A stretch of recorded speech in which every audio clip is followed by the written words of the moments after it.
Back in the game and well at the top, a king of the ring and calling my spots. I'm raising the bar to crank it a notch. I'm full of mistakes, cause life is a botch. Lights can get brighter and brighter. I walk through that curtain, my levels get higher and higher. Studied the best, in this generation I'm next. Super Kid Party, no doubt we just hit a suplex. Hooker by crook, survive if I let you, they stand to their feet. Sports entertainment, professional wrestling, tickets keep selling. I've been all What is going on, ladies and gents?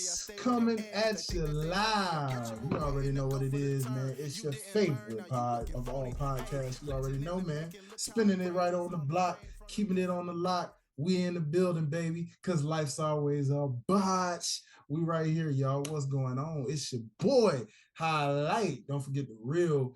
Tuned in right here with the Botch crew, the lab crew. You know, y'all know it. You see it. You know what it is.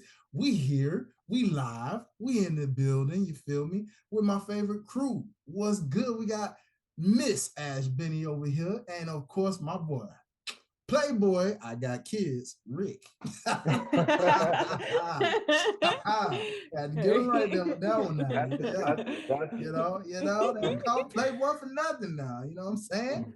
My boy, what's going on, family? First and foremost, how y'all doing, man? How y'all feeling this week? Y'all good? Feeling blessed. Feeling blessed. Yeah. How are you this week? Man, we feeling good. You know what I mean? We feeling real smooth. You know, shout out to my girlie who just celebrated 31st birthday on yesterday. So I just want to show some love here. Happy birthday! What's Happy birthday up? to a queen. You know what I'm saying?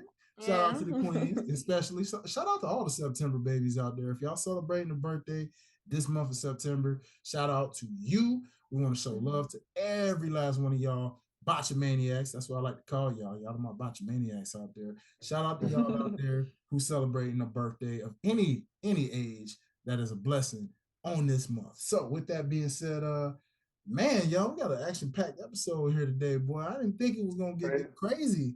Crazy week. But crazy week. So you know, it's only fitting, you know, we're gonna, before we even really get into any of that, we're gonna do a little segment real quick because y'all already know what it is. Y'all already know it's our first intro segment that we like to do for y'all, baby, where it's all things off the top of the dome, off the top of the head, what's been going on, whether this is non-wrestling related or wrestling related. We talking about what's cooking. So y'all, what's been cooking out there, man? Y'all, what y'all been keeping y'all ears and eyes to the streets? What's been going on out there in the world lately, man? Ooh, too much. Too much going on.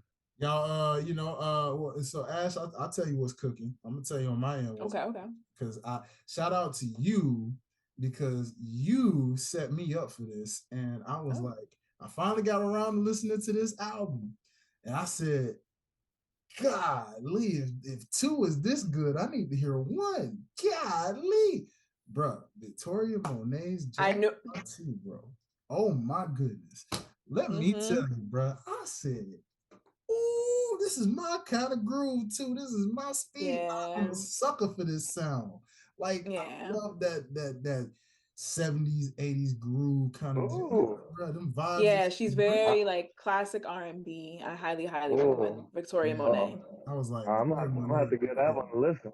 Yeah, no, she killed that thing, man. And I was very familiar with her work. I just never really like dug into her a lot, but I always, you know, I did a little cover with something she did on a challenge on Instagram. So like I was familiar with her and her sound, but man, to like listen to that project, like nothing was skipped. I was like, when you go front to back, that's money. Yeah, that's money, bro. Like I play it front to back in the gym. I'm telling you, boy, that thing, I was at work loading them trucks just in a groove. Like, okay, bet, let's go. Inspiration too. As an artist, man, that was very inspirational. Just like, all right, cool. Now I know what to do when I get in the studio again real quick, because this right here is totally my speed, baby. So I had to shout you out, Ash, on that one. I said, okay. Thank you. You know what I'm saying? You gotta keep them recommendations up for the people now. You gotta let them know when it's something. Oh, for sure. I'll put y'all on. I'll tell y'all, hey, have y'all ever heard of October London? I have, but I haven't listened to his work before. Let me tell you, man, I can't believe my mom's of all people put me on to this one because I was like, October, wasn't it? I Nah, actually, man. yeah. If y'all I think like I've heard Marvin one of his Gaye, singles. yeah, like if you like Marvin Gaye, you rock some Marvin Gaye. Oh yeah, This is literally a that's reincarnated soul. version of this guy. Yeah. He sounds exactly like Marvin. I swear, I was like, bruh, did Marvin like come back to life or something? But I was Ooh, okay. That's crazy, Okay. yeah. the runs, the style. I was like, Mm-hmm. bruh, okay, yo, October London, what's up? Like, shout Yeah. out to the real R&B artists out there that's really bringing the real R&B back. Yes. You know what Yeah. I'm saying? Yes, Stuff to put you yes, in the yes, groove. yes. You know what I mean? Like, Mm-hmm. that's what I love. I had an all scissor weekend. My girl was in the kitchen cooking with nothing but scissor. Okay, So Oh, I'm you seeing SZA next know, weekend. hey, okay, all right. Shout out to SZA. Okay, okay. Working on Okay. concert season, baby. It's concert season. I was mad, man. Ashanti was actually out here literally on the day. Yeah, man. It was my girl's birthday dinner. I didn't even realize till I just was coming back from the dinner. And it was so funny because I was listening to the radio and an Ashanti song came on. Satellite radio, not actual local radio, y'all. mm-hmm. This is a local radio that much, if at Yeah. all. But Sirius It's number XM. like three songs on. It's number three songs on regular radio. Oh yeah, Yeah. yeah. I was Sirius XM all day, every day, baby. I had that on, and an Ashanti song came on, which was Rain on Me, and I was like, just grooving, coming through downtown Atlanta. Saw the billboard, and I'm like, wait, is that Ashanti on this billboard? I was like, yo, that is crazy. She is playing in my car right now, and then boom, like they were like, oh yeah, man. It was like a 4K walk-a-thon kind of thing, but it was also like a music festival. Oh, And Oh, she was okay. one of nice. the, and I'm like, dang, man, I gotta take my girl to see it, only to find out it was that exact same day, and was like, crap, I missed Ooh. it. I was Man, like, man, man. if I'd have And, known, if I And knew, nobody and, told me. nobody. Like, and, nobody told me. and, and shout out to Ashanti because she aging like fine wine. She making her younger self look like a scrub. Yeah. Yeah. That's Ain't really the that the truth, goal. brother? That's really the Ain't that the goal. truth?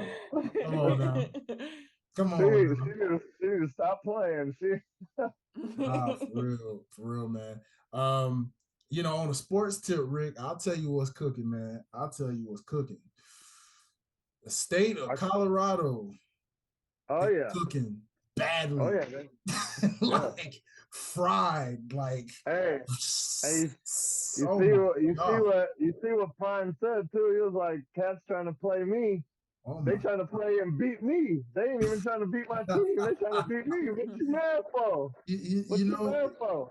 I'm gonna tell you what's wild about all of that to me when it comes to that world, and as us men, we don't get too deep into the sports talk. I just find it real funny, right?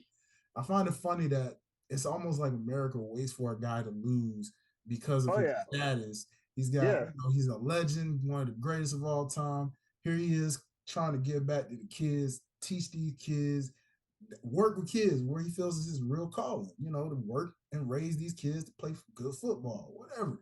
Yeah, All of yeah. a sudden, you got these teams every week trying to comfort his head and be like, hey, nah, we ain't Hollywood, we ain't this, we about the football field. And I'm like, you Yeah, don't think he ain't? Like, I know he talk Yeah. confident. You see him with shades in the press conference and a chain. That's yeah. him. He always been that way.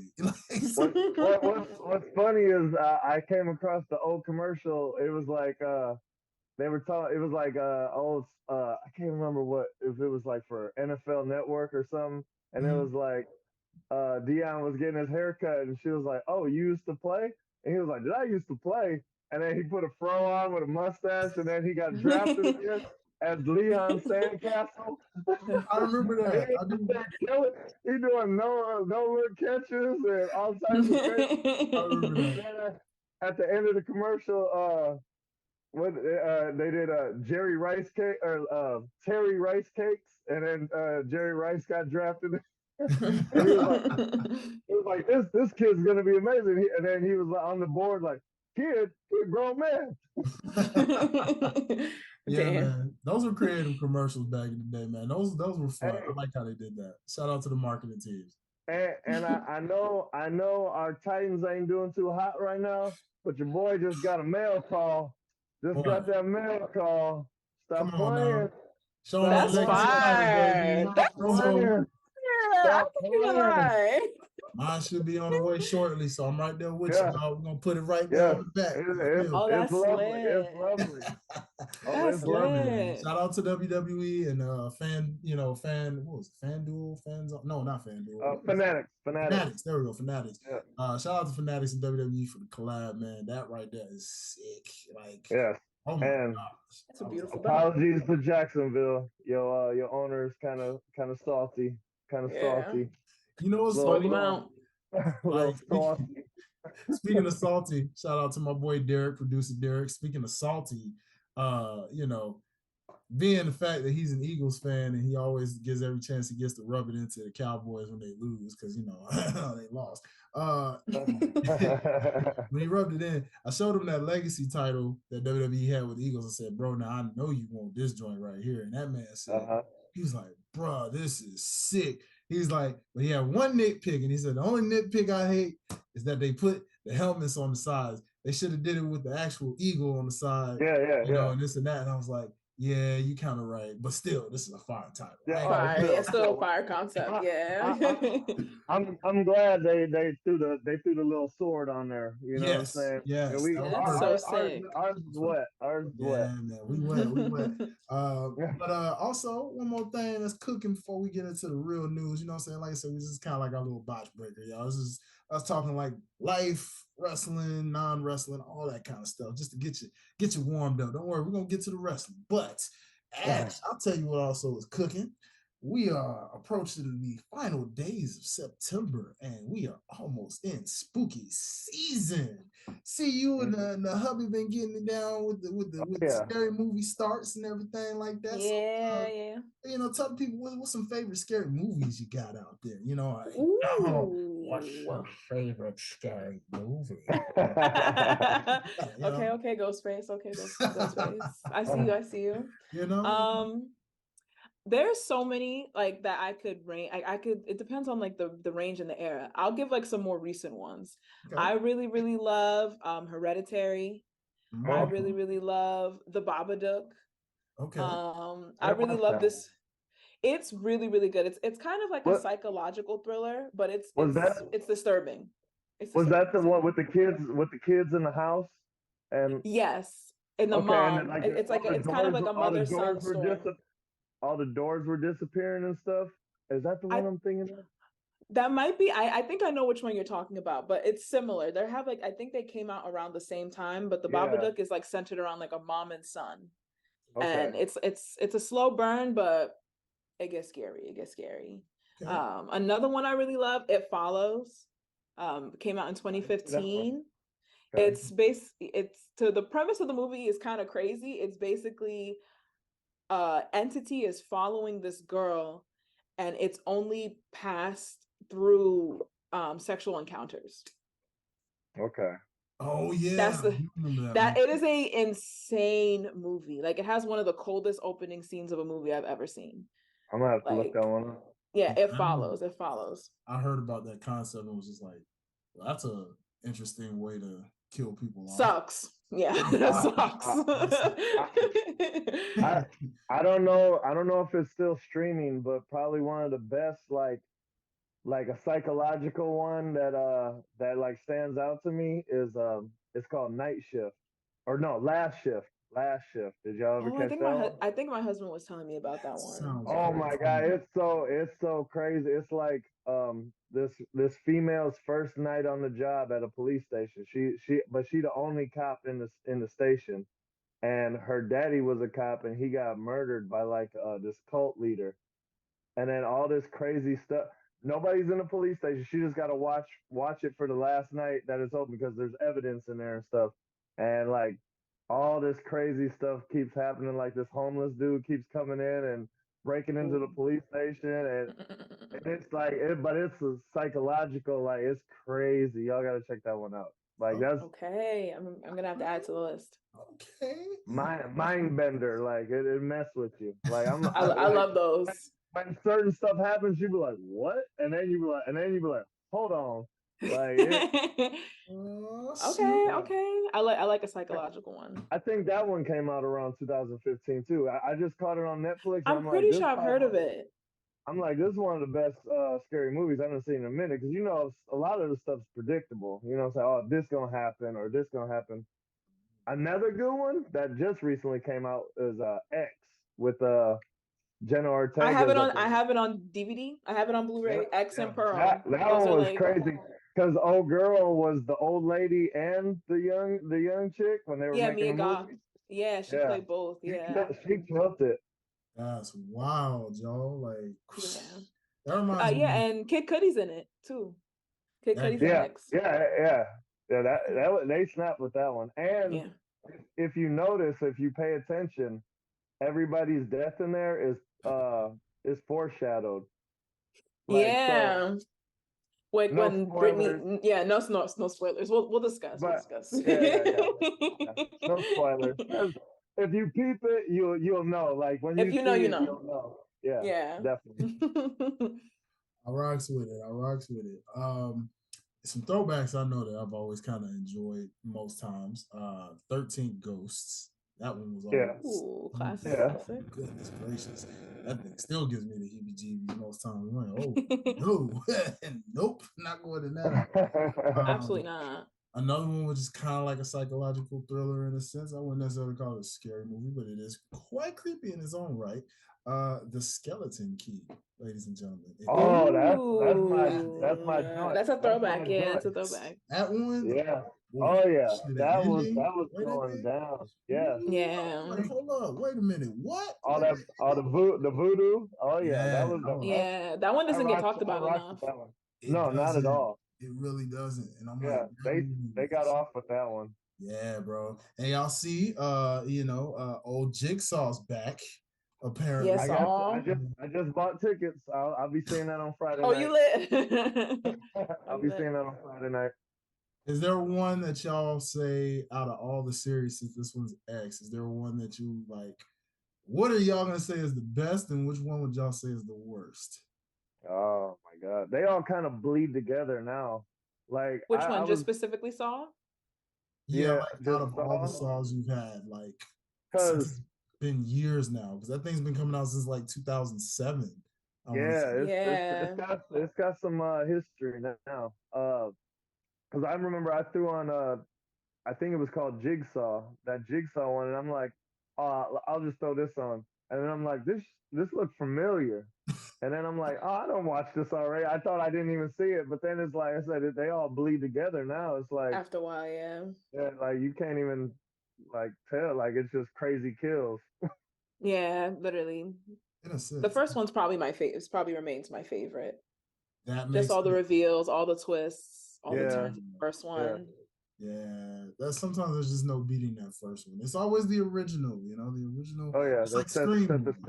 It's like, I was gonna say unless you're Scream. I love Scream, and Scream is like my franchise, but yet the original will always be untouchable because no matter how many they make that call, they always call back to that original. Always. Oh yeah, definitely. And even the rebooted ones. Yeah. Oh yeah, definitely. And they still like bringing all the old people back, trying to kill them off, and and Billy is not Courtney dead. Cox.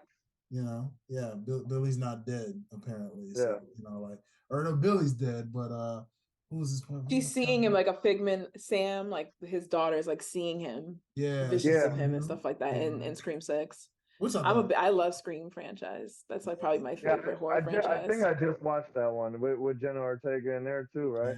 Yeah.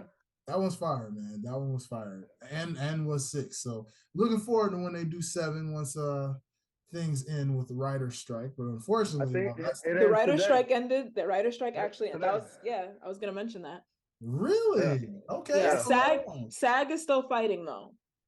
But also now the actors are supposed to strike next. Yeah, SAG's still fighting. It's gonna affect video games and it's like they going through all the motions. So then the directors are gonna strike, and then this, and then this. Like they just prolong. Just pay the people. So yeah, it's gonna be a slow year next year once they pump out everything that they got on deck, and it's gonna be that gap. It's gonna be that gap.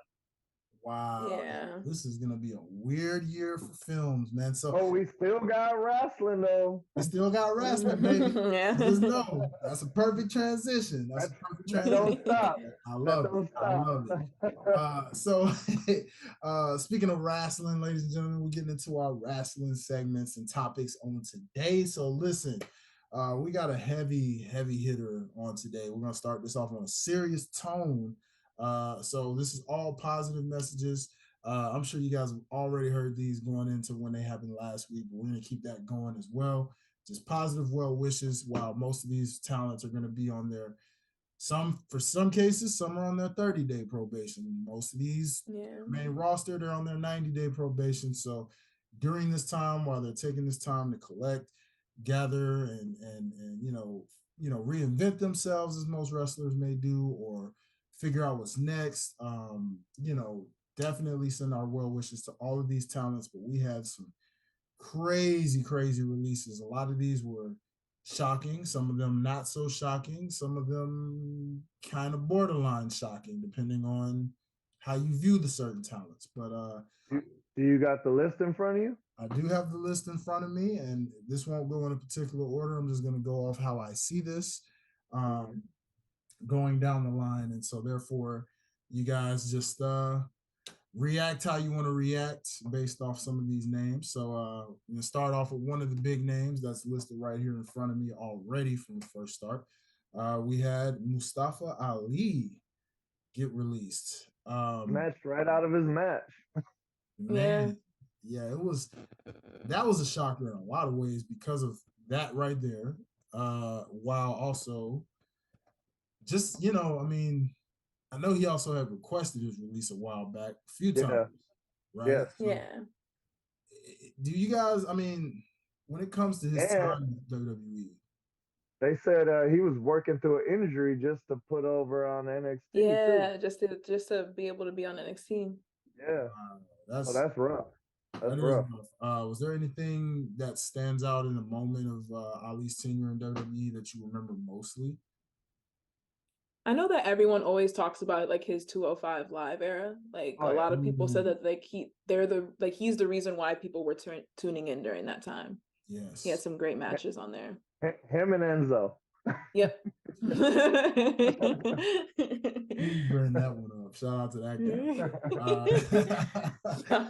But no, 205 Live, Mustafa Ali was definitely one of the heart. That what he had, the light of 205 Live. He had the little like the Iron Man kind of like that was nice. That was nice. And I always thought he was innovative with how he would come out when he did stuff like that. I was just like, man, that's kind of cool. I mean, he tried to make what they gave him work. Like even the what was that group? That botch that whole botch. That botch of a faction. That was a botch, all right. He definitely made everything work as much as he could, and we wish nothing but the best for him. Do y'all see him landing anywhere potentially as far as like where would you want to see Mustafa Ali end up? A lot of people have been saying AEW, but I feel like he would do really, really well in Impact, like in the X division. I feel like he would do really, really well there. I say he would shine in Impact. I think he would get lost in the shuffle with AEW. Tony got too many toys. No, agreed. Funny you say that because a lot of podcasts I've listened to, again, shout out to everybody that we tune into, man. I've heard people say stuff like, I heard one reference where someone said, Tony Khan is the kid during Christmas who has a bunch of G.I. Joe toys and decides to only play with the certain few continuously. And they're like, well, what about these G.I. Joes? What about the rest of them that you have in your collection? It's like, I appreciate them. I do. But these are my, And then until he get a new one, ooh, he's candy. Ooh, he's candy. grateful for the opportunity. You know, I'm grateful for my collection. You know, stuff like that. Yeah, it's man. I hope he's in it. I thought the same thing. Impact's X Division would be great for him. Also, it gives him the opportunity because of the option C to where he can then not only rule the X Division, but then cash in for a chance at the Impact World Heavyweight Championship, and dare I say, be a World Heavyweight Champion for the first time in his career. So, Ali, we definitely send nothing but love and wishes to you, man. I'd love to have you on the show, so hopefully we can get you on here, man, one time, and just chop it up with you, man, and all that good stuff. So with that, we'll go into our next release. Like I said, I got a bevy of them, so I'll try to make these brief and quick. Rick Boogs was one of those also. Come on. Come on. Up in arms. That was the only Milwaukee cat we had up in there since Austin Aries. And with him, he looked like he wasn't stunned because he was still in the gym lifting heavy things, And but did you hear what he said? He said ever since Vince got been moving around and getting pushed in and out, he said he feel like somebody got something against him because he had Old Spice commercials. He had Toyota. What else did he say? He was like a promo king. Because the thing about it is that it's hard because all of that stuff that he was doing when he was super poppin', he was tied to Shinsuke. Yeah. So when he got out on injury after that unfortunate spot at Mania a couple years back, when he came back, Shinsuke was already 2-3 cycles ahead of him in terms of what he was doing. The moment had passed, unfortunately. So they kind of had to rebrand him essentially. And they did it a couple of times. Yeah, and wildly enough, though, a lot of people were like, and I thought the same thing because I thought they would have made a really interesting pairing, which I'll get into, I guess, when we get to that talent. So I'll save that thought for a second. But to talk about tenures here, here's what's an interesting fact. Going back to Ali, he had been with the company since 2016.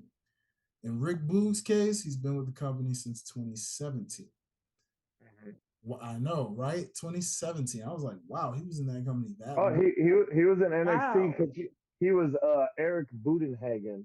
We seen him at Mania 35 when we were in a little NXT show, and he was and then I actually chopped it up with him in the DMs. I was like, "Is you really from Milwaukee, or is you kind of like Ciampa, where you just representing because your wife there, or you know what I'm saying, some kind of little loophole?" But he was like, "No, I'm from Milwaukee. Let's get it." I was like, "That's what's up." Wow. Damn. I love that. This one hurts my soul. I'm still trying to recover from this. Can't lie. This next release is still a heartbreak. Ladies and gentlemen, was with the company since 2015. Miss Aaliyah has also been released. What a bizarre run. Missed opportunities. What a bizarre run. Really? Tell me about it. I mean, 8 years on NXT just to put her on for barely not even a year. Give her a full solid run on the main roster. And let's not forget she was also featured on WWE Breaking Ground, which featured the likes of Bayley when she was still waiting to get called up. Featured Baron Corbin when he wasn't called up. Breaking Ground featured a lot of people at that time that weren't on the main roster yet, and she was a part of that. Wow. They had the carpet rolled out for her already, and then they didn't do nothing with her. It was wild, man. The best you had for her was a knockoff Aaliyah 316 that you beat Natalya in 3 minutes and something like that. It was 3 minutes. I think it was 3 minutes and 16 seconds or something like that. Something along those lines. 317 or something like that. Yeah, 317. It was wild. I was just like, okay. Huh. And then plus before she left, she I think maybe a month before, there were those cryptic tweets she was sending out where she was talking about how she bought her own ticket and she was going to the arena, and a lot of people see that as going into business for yourself. And she was talking about, like, people bringing in posters and stuff like that, but she never really specified what exactly was going on. Come to find out, it's probably because she knew. Even like Fightful said that everyone was expecting her to be on this list of releases. So it's a shame. Creative has nothing for you. Nothing. Yeah. Heart goes out. With people like Rick Boogs and Aaliyah, where would you see them end up? I would say Rick Boogs could shine in NWA. He's a horse. Yeah, like he's a horse. Like he could come and wreck shop. You know. Yeah. Like same thing with Ali. Going to AEW. It's doing too much. AEW is doing too much, and like you said, it's their favorites and then everybody else. So unless you like a breakout star, you're gonna be on AEW Dark real quick, fast, in a hurry. Yeah. I feel like Aaliyah on Impact. I feel like they would really, really value her and value her at the ass. Yeah, exactly. Yeah. Utilize her, actually feature her on TV. I agree. The women's division in Impact is definitely one of the best out of all the promotions. NXT's women's division has showed they're also one of the best. While the main roster is getting there, they're getting there. They're getting there. They're getting there. I have some things to say. We'll get to that. They're getting there. We'll save that for when we get there. You know, we got you. We got your ass. But yeah, man. You know, I can actually, believe it or not, kind of see her in an AEW situation. The problem is, it would be the same scenario. That's what I'm saying. Which is a fear. So agreed. Like Impact would likely be the better bet, and then somebody like her, I feel like would also just probably step away from wrestling for a while as a whole, take a break, and just kind of do their own thing, ventures wise, you know, or dare I say, she could even turn into an indie god and just be on the indies and killing. Why not? You know, I would love that for her. I would love that for her.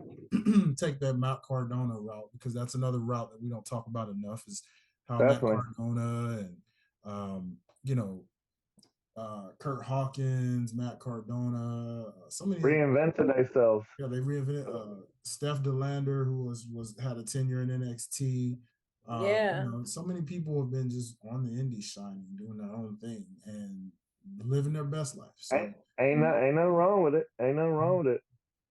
Absolutely. So going into the next one, we got. This is going to take care of our point. This one in terms of when we talked about Boogs. Here's another one that was also kind of surprising, yet not surprising, but also one of those where I was like, what a waste opportunity on WWE's part, because this guy is someone I really thought he was right there on levels of The Rock in terms of charisma. And I promise you, if they would have just pulled that trigger, he could have been. I feel like he was LA Knight before LA Knight. Who am I talking about, people? I'm talking about none other than Elias, the Drifter. Oh. Geez. Yeah. Been with the company since 2014, y'all. Yeah. And he didn't even need to wrestle. He was just, he could have been, they could have used him for so much stuff. Like, he was versatile. So, like marketing.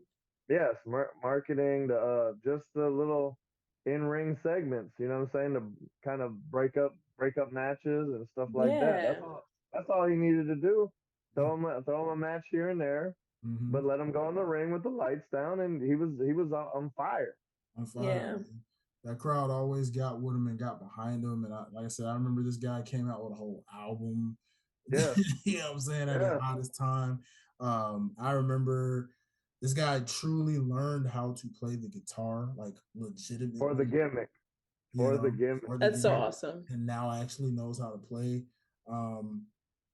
There was so much this man did that I was just like, I don't understand how they dropped that ball. And then came Ezekiel. Oh, this just in, ladies and gentlemen. Unfortunately, Ezekiel 2 also has been released.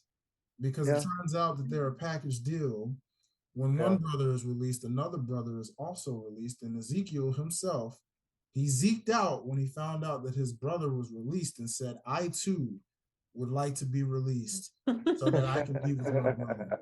It's only fair. I cannot be in the WWE without my brother. So, ladies and gentlemen, Ezekiel has also been released, unfortunately. It's a sad day for the family. Sad day for the family, like very sad. I mean, man, even Uncle a lot. I mean, there was an uncle in there somewhere too. At some point, We didn't even get to see the family. We saw a little bit of it, and we never got to fully see them. You know, but it's okay. You know, so the thing about Elias, like I said, man, I think it speaks for itself as far as where, you know, a lot of people were saying it's a wonder they didn't pair him and Rick Boogs up together. Yeah.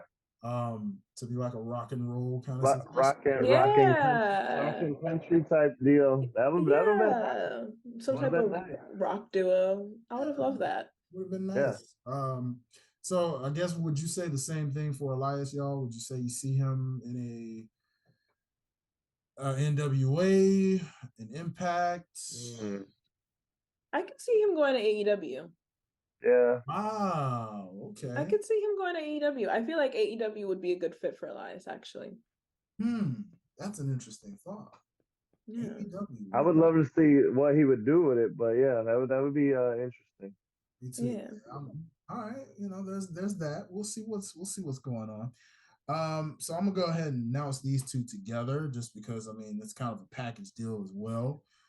He's listed here first, but I kind of knew as Ashley kind of broke that news when I said, I guess that means he's gone too. I said so. Yeah, ladies and gentlemen, Riddick Moss, and spoiler, his fiance Emma, aka Tenelle Dashwood, have been released. Riddick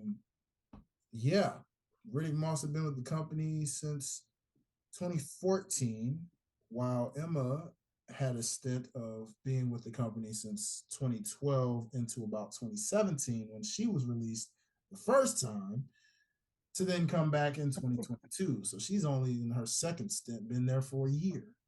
Yeah. Guys, how do y'all feel about that? They wasted my sister's time.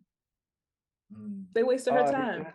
True indeed, because I think I seen her up in Oshkosh. She was at a Hornswoggle's show, and she had her little cool sunglasses and all that. But I just don't think she's big enough. Like, sorry to say, like she could have stayed on the indie scene and did her thing, you know. Like you said. But that's what I'm saying. She was hot on the indies. Exactly. No, she was hot on the indies. I think what Rick is justifying when he says that is because of the Matt Cardona route. She was, and it's kind of fitting to compare since they used to date eons ago. But the fact is, she was in that same route of what he was doing, where the indie god, you know, she was right. She was doing her thing with Impact. You would see her everywhere. Yeah, she was getting off on the indie scene, and then for Riddick, I feel like he got sucked into the mid card vortex with Corbin. Like after that, they tried to push him after they did the little Happy Corbin and Madcap Moss little situation. Oh my god! Because I was at the show. I think I was there when they broke up and he tore up the little little Happy Show or whatever. Yeah. I'm pretty sure I was there. It was one of those things where he was like, "Tell me a joke." I want to say I was there because we couldn't see because we were in the hard cam and we were behind. So like, you know, they were facing. So we had all that stuff like on the set in our way, and we like, okay. And then he started tearing it up or whatever. But like after that, they tried to push him and it just didn't slap. Yeah, that's interesting. Well, here's a weird thing about Riddick is that when I saw this guy, especially when you bring up the Corbin, Madcap Moss kind of thing, I liked where it was headed because he was actually kind of funny with these funny dad jokes. Oh yeah, like trying to be funny. Like even if it's not funny, it was cornball on purpose. Yeah, like he delivered them in ways where I was like, okay. When he did the stuff with Drew, the matches they had, how he was putting on the bangers with Drew, I said, okay, this guy has got to get a rocket, right? And it seemed like he could get that. I don't know. Yeah, I don't know what stopped that. But the cool thing about this guy is that he's still young enough and he's still prime enough. Right? I think he can go the Drew McIntyre route. / the Drew McIntyre / Jinder Mahal / I think he can go that route of he's already jacked as it is, but I think he will transform himself, fine-tune, prove that he is. I mean, I feel like he will be back with the WWE in I'll say about 2 to 3 years. I think he'll be back. I think what hurt him was the theme music they gave him, and like Benny said last week, they need a curator. They need somebody to put together some songs, and like just his packaging. Like after he was done being Madcap and he went back to Riddick, it just they didn't do him no justice. Just very like generic. Create a wrestler, like black short. Yes, definitely. Like default settings. Yeah, literally. Yeah, and so with him, in his case, now in case of his fiance, I think she's done with WWE in general. Yeah, she should be. For her, it's either she's gonna stay killing it on the indies, or potentially, dare I say, I can see her in the AEW women's division because they need him badly. That would be an amazing story to tell with Saraya. Yes, there's history there, and I feel like didn't Saraya tweet her too? Tweet at her, yeah. She was like, "Come fight me." Yeah. So they probably already on it. They already booking it themselves. So Tony gonna be like, "Ooh, piece of candy." Yeah, probably. Literally. Yeah, I hope he learns to book her better in terms of just his women's division. Because don't just add her to add her to elevate your women's division as a whole. Yeah, exactly. And you have Hikaru Shida, and you have like all these primetime players. You have the Hikaru Shidas, the Tony Storms. You see, Tony Storm's your biggest character right now. Emma will know to bring, or Tenelle will know to bring a character element. Watch her take the WWE formula and make it entertaining. Guaranteed she will. Yeah. And so all of a sudden, you're going to have a women's division that's entertaining while also can really go in the ring. So we'll see what happens. Also, how heartbreaking was it that same morning or like the day before it was announced that Elimination Chamber is going to be in Australia? And she literally quote tweeted that, and it was like, "Oh, it's such a dream." And then not even an hour later, she tweeted, "Oops, never mind. I just got released. ... I am no longer with WWE." Heartbreaking. Yeah, heartbreaking. I got a hot take about stuff like that, and I'm probably gonna save that for the end of the show. But a little controversial. It doesn't cost us anything. Like that's like it's definitely a business. Like they could have let her hit the show, you know what I'm saying? And they could have just kept on for a couple more months. Like, hey, we got you. We're gonna let you do this in Australia, but have your moment. Now you know what I'm saying?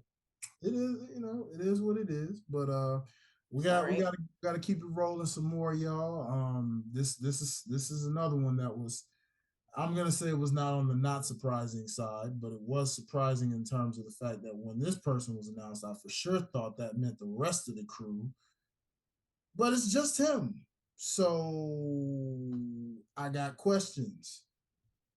Ladies and gentlemen, this person had been with WWE not that long, actually, since only 2020. Wow. I'm talking about who hotter than Top Dollar. Yeah. Man. Not too much of a head scratcher, but also a head scratcher in the terms of the fact that it's literally just Top Dollar. Yeah. B-Fab. I'm happy B-Fab made it.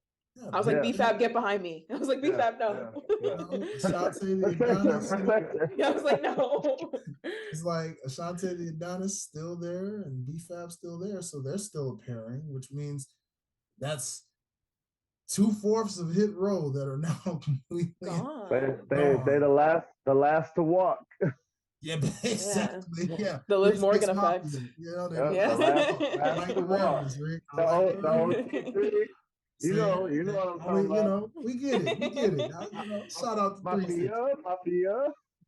But man, where y'all at on that one? I mean, he's an interesting one because a lot of times what was weird before that happened was shout out to my boy Gresh. He had reposted a tweet that Top Dollar posted where he was just talking about how these dirt sheets are just out to make him look like he was like, they say I'm impossible to work with, I'm impossible, I'm a problem, this and that.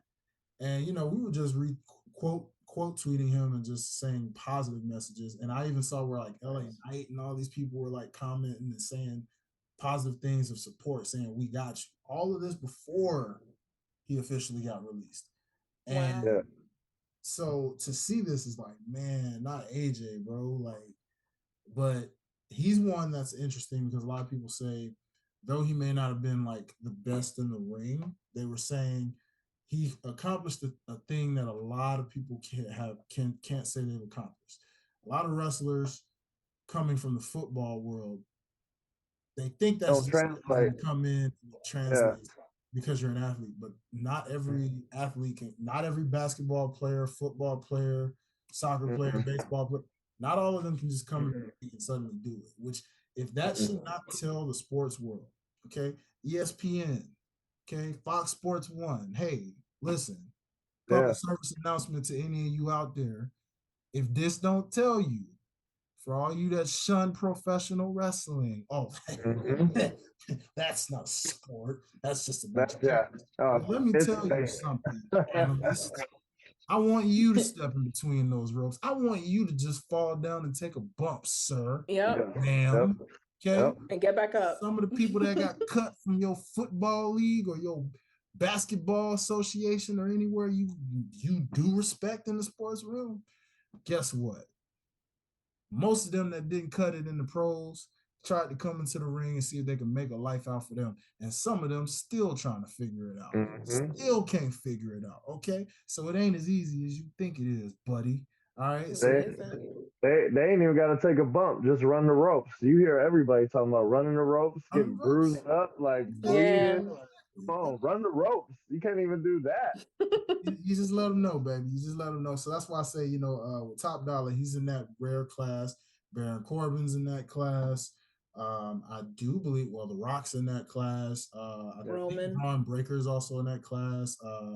Veer, he was in that class. Like, there's so many people who came from athletic backgrounds that transitioned in the ring and they got a career from it. You know what I'm saying? Yeah. Many people can do that. A lot of people get cut. So a lot of people were saying they don't necessarily see him in any other promotion, but they wouldn't be surprised because of how much WWE used him as a face for other things. Like, people were saying sports analysts, people were saying he's got like that face of the franchise, like. Yeah, I can see media personality. Yeah, because he speaks his mind quite a bit. And I could see him jumping in AEW, forming a little clique and having little rap battles with Max.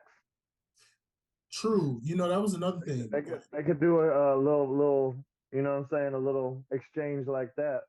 I'm glad you said that, because that was another thing. Someone did mention he would actually make a great, because he's a great talker as well. He would make a great manager for somebody. And I was thinking, Suge Knight type. I get it. Big. Yeah. I see the vision for that. Or something, let him come out there, you know, the cigar, you know. Slick talker, He can talk, and then when he needs to, you know. But you know what? I can already see the promo if you give him a Suge Knight kind of feel. Step into that AEW ring looking clean. Yeah.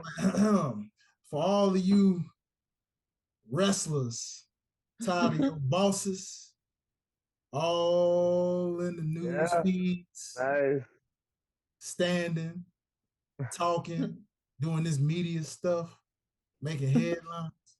Come on over to AEW. right here. You know what I'm saying? Yeah. I see the vision. I see the vision. Hey, I'm just saying. Promo. Yeah. Give him that shit. I mean, because think about it, I got the shout out to the Hit Row shirt I got y'all saw. It was like a Death Row throwback, you know what I'm saying? Tribute. I can see him kind of giving that Suge Knight feel. So yeah. I like it. So we'll see where AJ Francis, formerly known as Top Dollar, we'll see where he ends up. But going on to a next one now. Here's a veteran that was, man, Black Twitter was hurting on this one. I'm not even gonna lie, but shout out to Black Twitter for showing a lot of love to this man because he is a legend, straight legend, Hall of Famer. Okay. Ladies and gentlemen, Shelton Benjamin, released from the company. Yeah. Started in 2002, way back Jeez. in OVW days. A lot of people forget this man is in the class with John Cena, Batista, you name it, Brock Lesnar, Randy Orton. This man comes from an elite class of legends and accomplished quite a bit on his own. And underrated. Yeah. And they just celebrated him. All the IC title reigns, and come on, they could have you got to give him something in the back, like what's that like producer, like a producer, a trainer, something. Like you don't throw away his 20 years, 20 plus. Come on now. That's my biggest thing about a lot of these firings, because it's like, what in terms of like someone who is a young, hungry loyal wrestler looking to work for your company, what is the incentive? To stay with them long term? If you're treating your people who have been with you in this company for 20 years, just releasing them, no formal statement, no retirement match, no nothing, like, it's messed up. No, it's not right. It really is. And I have to agree with that, because it's like, when you look at this tenure, 2002 to 2010, then went on, did things all throughout the independents, New Japan's, all the AEW didn't even exist back then in his first tenure when he was on the independents. So, and the independents really wasn't even what it was now. So Benjamin was out there grinding, right? Putting on stellar matches. By the time he came back in 2017, I remember saying to myself, okay, this is a big deal, because he was still young enough where it was like, go ahead and catapult this man. The only thing he's never done is been the WWE champion. And he definitely had it. Definitely could have been it. Easy. Like all kind of stuff. Like, let him add to the accolade that's already what it is. Already been established. The amazing career, and all the spots he did, the running up the ladder, and come on, man. All these things, man. I know he wasn't always necessarily the best on the mic per se. I get it, but it was so much more he added that overshadowed a lot of that, and fans would have still been behind him because fans loved the show. And to be with the company from 2017 compared to his first tenure, the only other thing that made it most memorable was the thing we didn't even get for the longest. Hurt business. Yes. And that could have been, that was the rocket. They could have, you got beefing with the Bloodline, beefing with Judgment Day. Like, come on, stop playing with it. There's a lot. There's so much potential there. Missed opportunity after missed opportunity. Yeah, man. So thoughts and prayers with Shelton. Now, I do hear a lot of people say you might see him on the Indies a little bit, or you might see him possibly in an AEW or an Impact. But mostly a lot of people are also saying within the next few years, probably 2 to 3, you'll see him back in WWE in that role that you mentioned, Rick, as a producer. And producer. They owe him that. They owe him that. Oh, they owe him that for sure. He's gonna prove he still got some juice real quick, But we'll see him probably back in WWE in that backstage role very shortly. Speaking of which, on to the biggest name, arguably, out of all of these names that were released, This one threw me for a loop, and it was so crazy because as we were texting about these releases, I was just thinking about this person, and I said, "Why do I get a feeling like they didn't just come to my mind for nothing?" And I was like, "I got a feeling. I don't know how to put my finger on it, but I got a feeling." Next thing I know, I see the report. Ladies and gentlemen, speaking of long tenures, this person had been with WWE since 2004. I'm talking about none other than Dolph Ziggler, ladies and gentlemen. Yeah, That one was sad. That's another one. Yeah. It, man, this man did like I've heard so many people talk about it, and you guys feel free to share your favorite Dolph Ziggler moments because like I said we're keeping this positive. We'll talk where we want him to end up, but there's so much that comes to mind with Dolph because he was viewed as to many people say as the greatest utility player ever. Yeah. Put him in a match. Plug him wherever you want to plug him in. Main event. Yeah. You want him to start the show. You want him to. You want him to, be like a semi-main event. Put him in the middle. Whatever you need. Yeah. You trying to build somebody up real quick. Okay, plug them in here to, make this person look good and put them over. You want Goldberg to look like Bill Goldberg? Feed him to Goldberg, Whatever. Like this guy, there was nothing. Whatever you ask this man to do. Now, I've heard people also say, "Don't cry for Dolph Ziggler."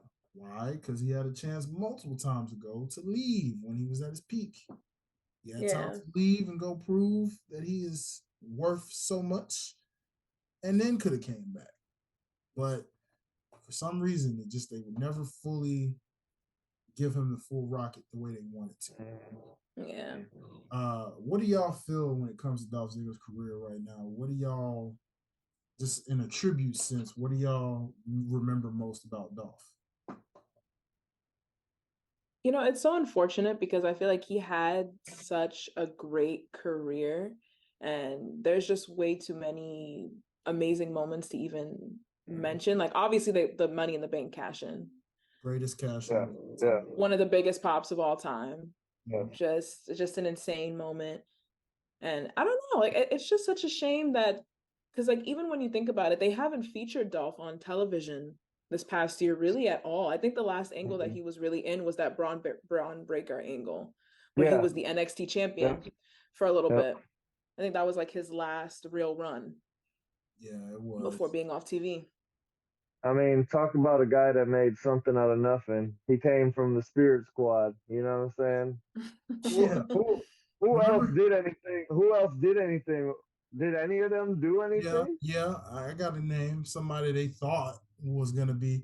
Remember the one that they freaking, just because he was great at doing a leg drop at a certain height? A guy named Kenny Dykstra. Yeah. That guy. I remember that name. He was the one that they were looking at. They wanted him. They wanted to put the rocket on. Yeah. They were like, "Oh, he's gonna be the guy." Tried that solo run with him, and he was out of the company probably within like 2 to 3 years. Yeah, that's so. Shouts out to Dolph for breaking out, and I mean he did get to the mountaintop. Being a caddy too. Oh yeah. You were Chavo Guerrero. Oh, I'm sorry. You were Kerwin White's caddy. Yeah. The whitewash Chavo.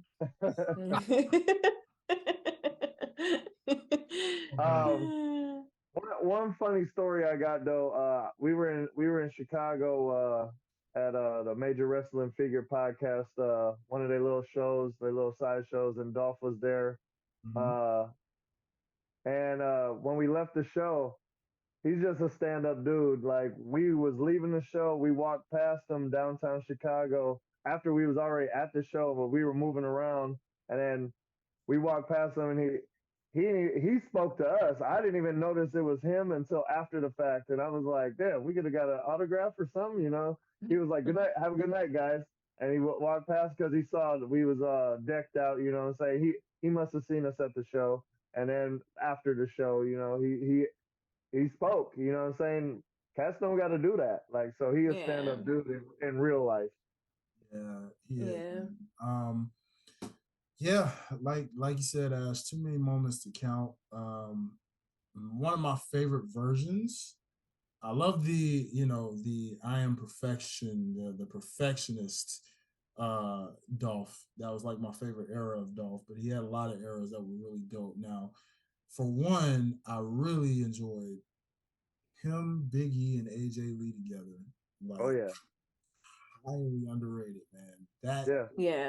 That pairing was just everything you needed. and Big E spoke on that too. Big E spoke on that. I saw that tweet. I saw that tweet. Shouted it out. It's crazy when you think about it. They're all hopefully Big E will come back eventually. We don't want to put a timestamp on it, but it's crazy when you think about it. Like all three members are not currently active in WWE, which is crazy to think about. It's crazy. When they were all at their pinnacle, you know, they all reached the mountaintop, you know. Yeah, it's a wild thing, fam. Like I'm just like, oh my gosh. Real quick, we can't forget it should have been me.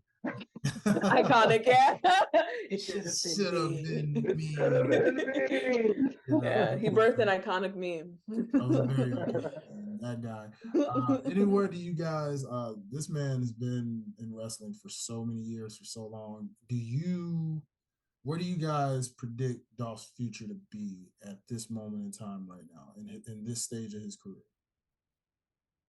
I mean, everybody's saying he's going to join his brother with an AEW, but I want to see him do mixed tag with Trinity on Impact because they have a very dope relationship outside of wrestling. So I would love to see them chop it up together. Okay.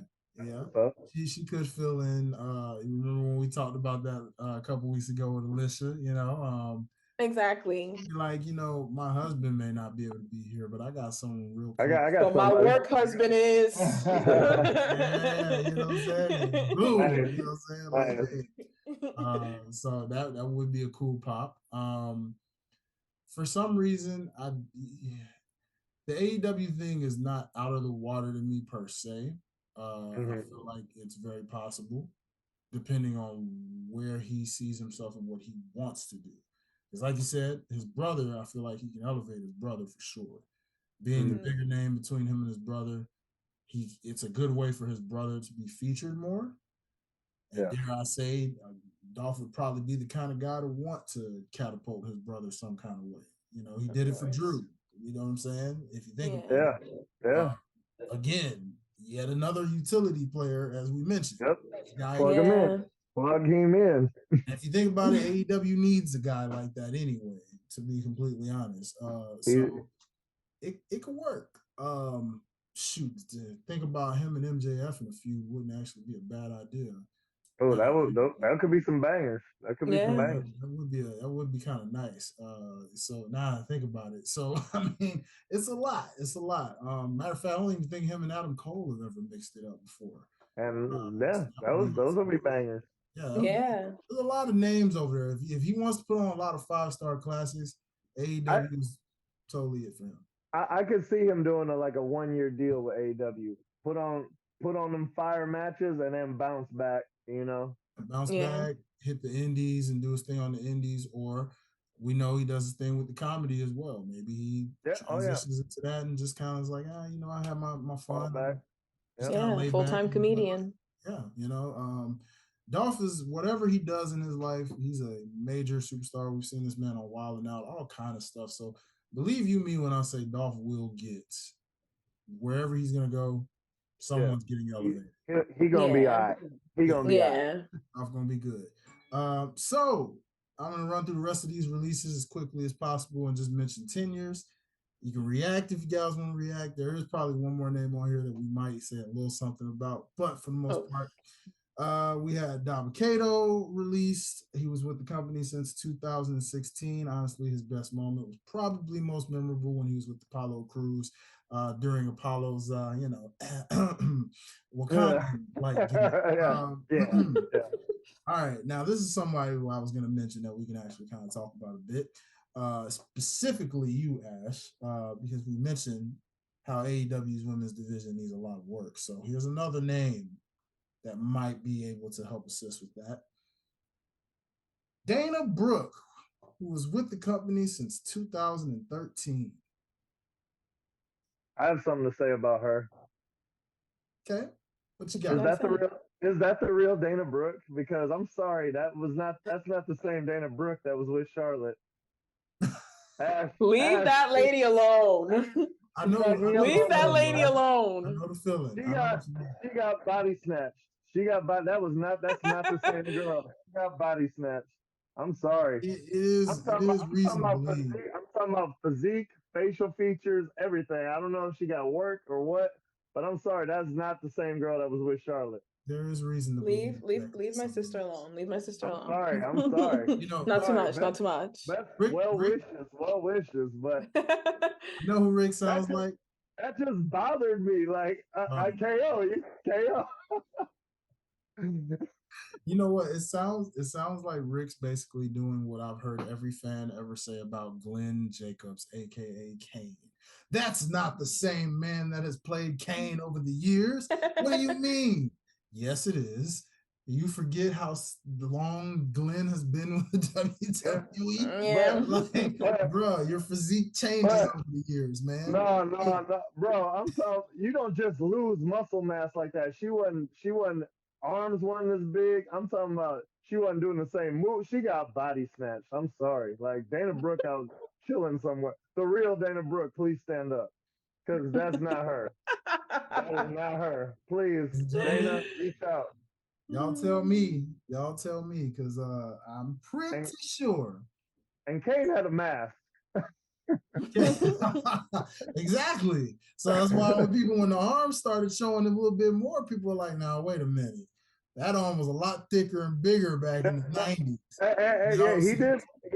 He did fluctuate too, but you know what I'm saying. Then he got the little belly, but then he came back and he was, you know what I'm saying. He tightened up. I know what you're saying, but I was never in doubt that it's got to be Kane. Okay, all right, that's fair. I thought you were referring to KO with Elias and Ezekiel. Like I knew it. Oh boy. So all right. So Ash, for you, anything most memorable about Miss Dana Brooke that you will remember, and where you possibly see her landed? I mean, probably the most memorable thing about Dana is her use of the word opportunity. Like, you could probably do like a compilation of how many times that woman says opportunity in promos. I honestly probably should have been her thing, like should have been like her gimmick. But I don't know, like I feel like there's just a bunch of missed opportunities with Dana. I feel like the biggest missed opportunity is Dana versus Charlotte. Like the fact that we never really got the playing out of that situation when Charlotte first came to the main roster and she was basically Dana's minion, and then she got that huge pop when she finally like smacked the life out of Charlotte. Yeah, but nothing ever came of it. And even now, she was finally starting to cook on NXT. They were giving her an interesting angle, like this "Am I heel? Am I not heel?" type beat that they've been giving her, just to release her. On top of like the little mentorship thing that she was doing with Kaylani. Yeah, that's pretty tough, man. Poor Kaylani too, man. Now you gotta find a mentor. What are you gonna do? I mean, that angle was putting you in a sense of, hey, watch who your friends are. So now you got to keep it going. You got to find. Yeah, exactly. If she's toxic or if she's for you, what's going on? Yeah, that I was enjoying that angle. Honestly, I was really enjoying that. Something.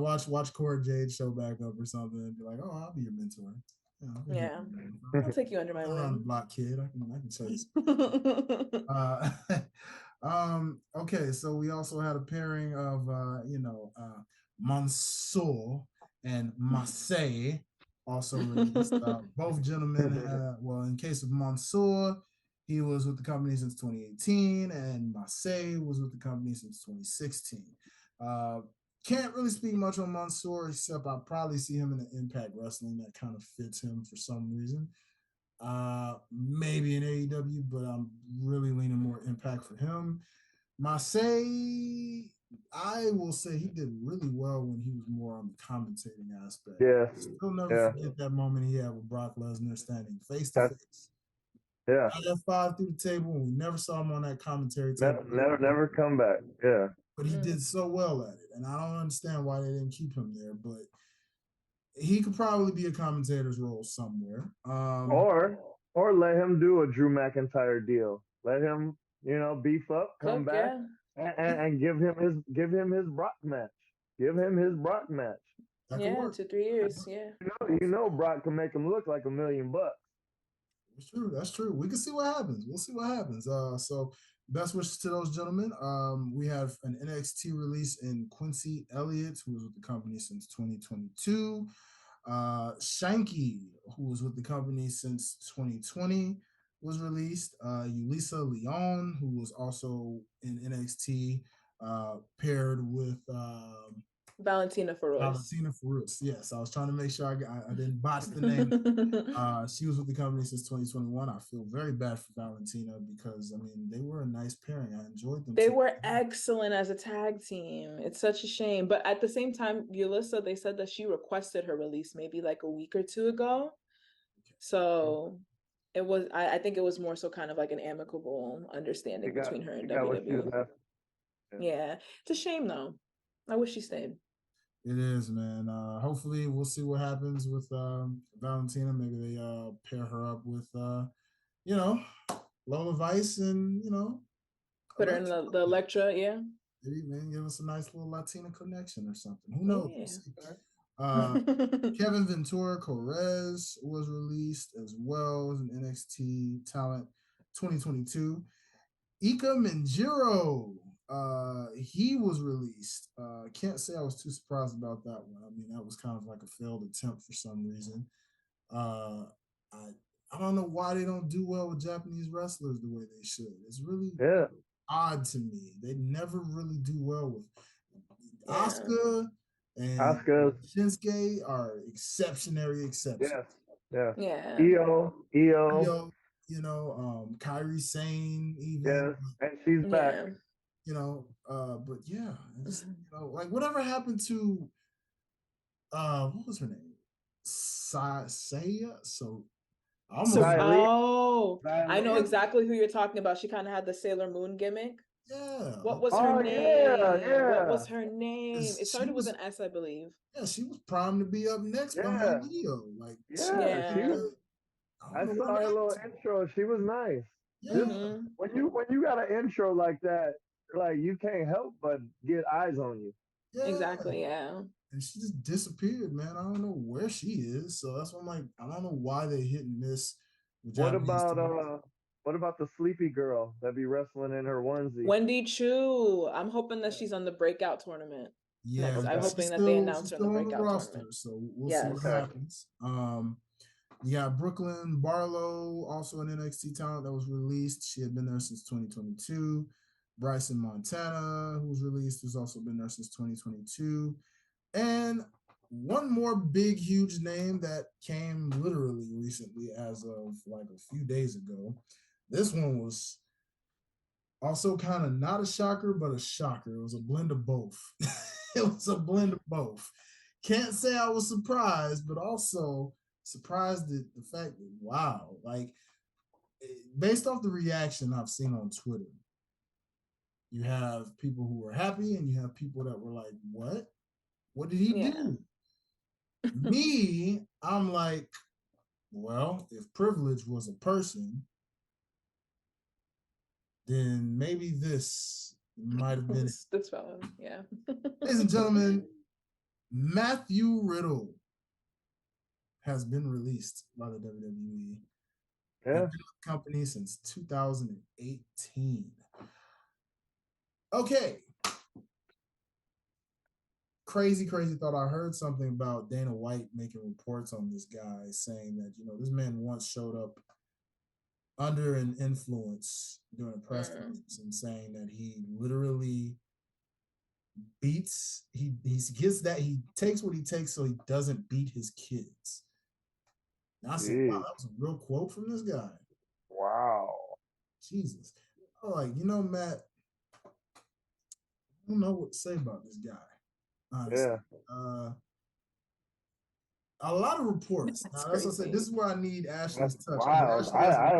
That's my first time hearing that. Yeah, wow. Me too. Oh, whoa, that kind of gagged me a little. He said that. And this is Dana White, y'all. UFC's Dana White, because everybody knows he had the MMA background. He was in UFC at one point in time. Yeah. But Ash, as a woman here, all these backstage reports about him outside of the ring, okay? The affairs, sexual assaults, his claim of a sexual assault from an officer.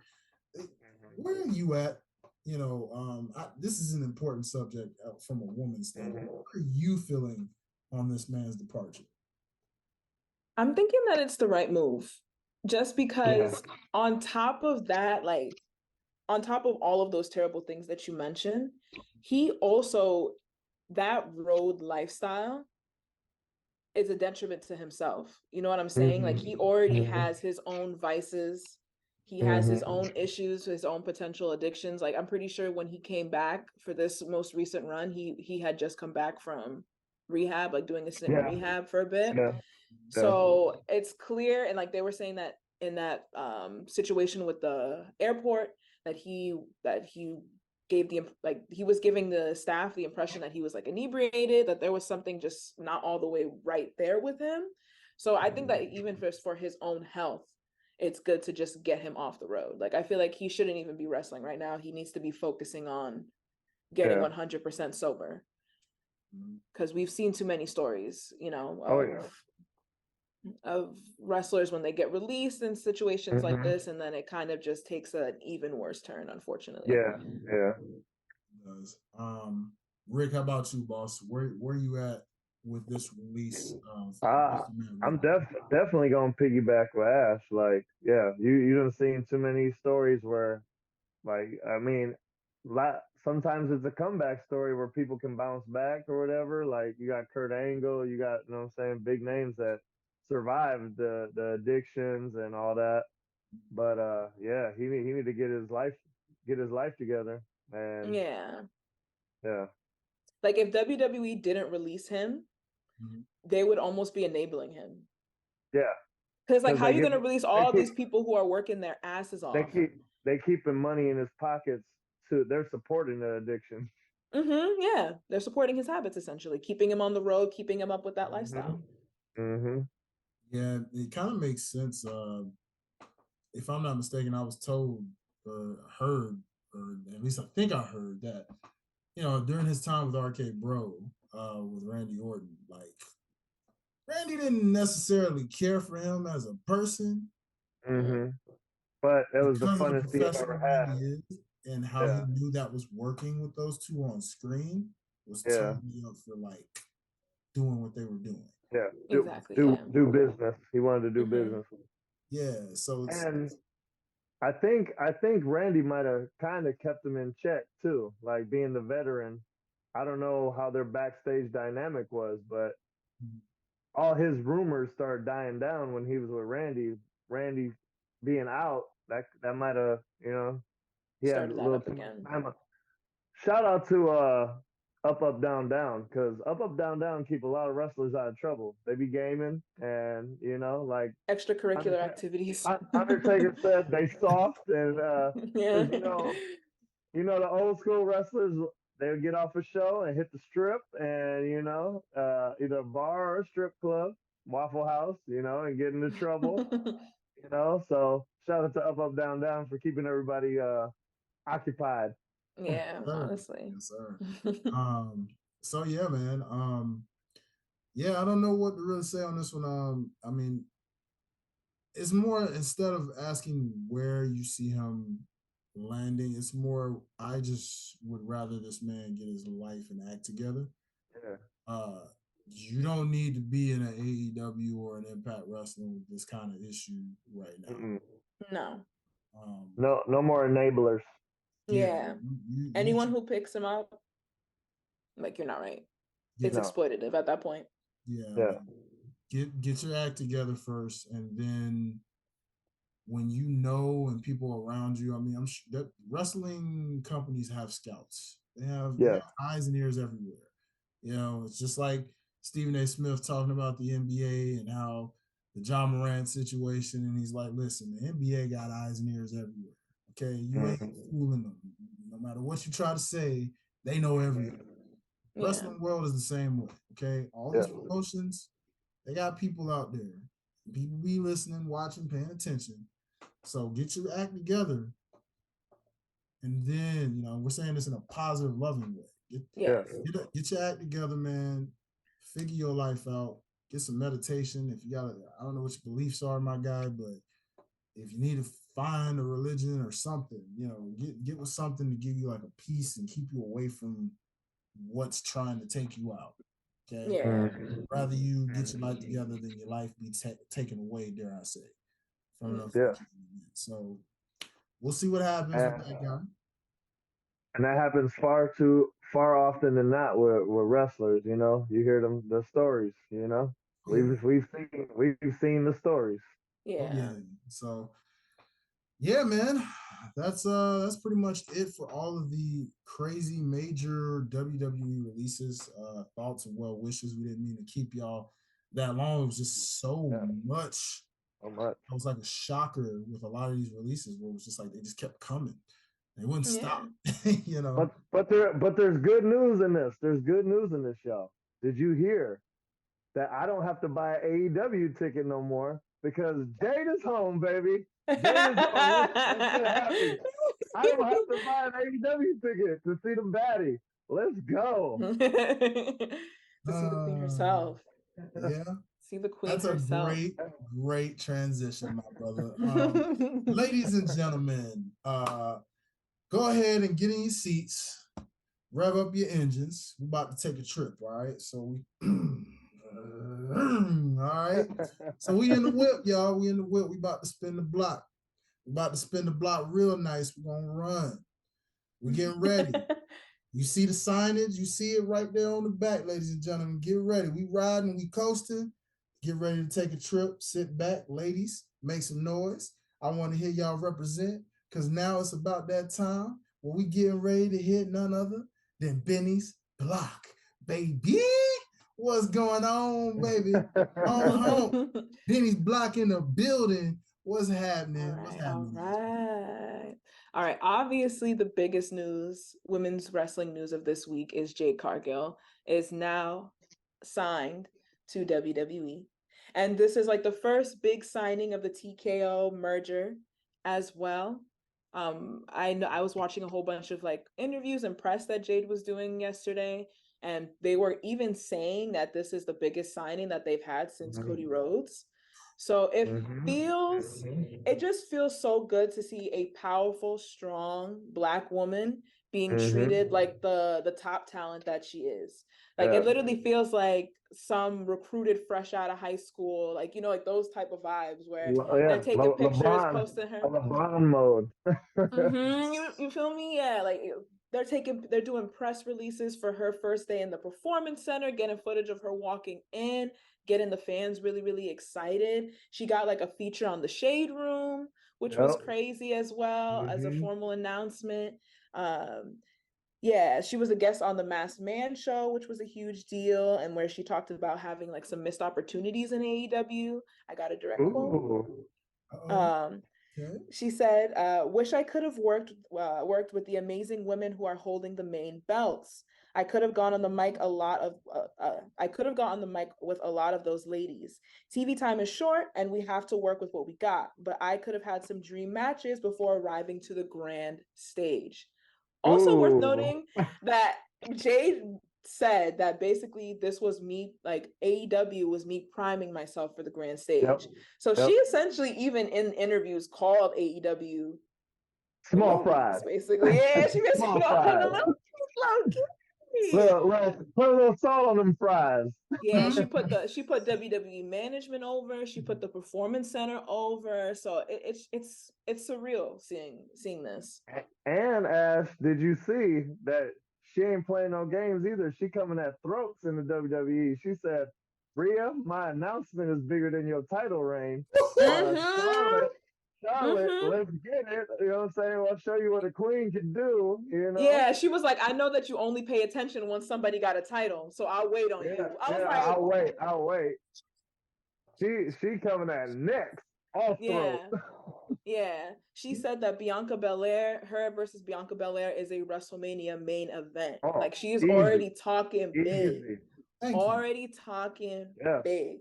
So I highly appreciate that. She listed Bianca Belair, Rhea Ripley, Nia Jax, and Charlotte Flair as her top competitors that she wants to face in the division right now. And can you imagine that Andre the Giant Hulk Hogan type moment where she just lifts up Nia and body her? Puts her into Jaded? You wanna talk about the homages? Let's go. Yeah. Y'all feel that, man? It's really hot. Yeah. I'm ready. I thought it was fall. It's supposed to be cooling down. Yeah, bro. Like, why is it so hot? I'm like, goodness gracious. Oh my God. Yep. Yeah, man.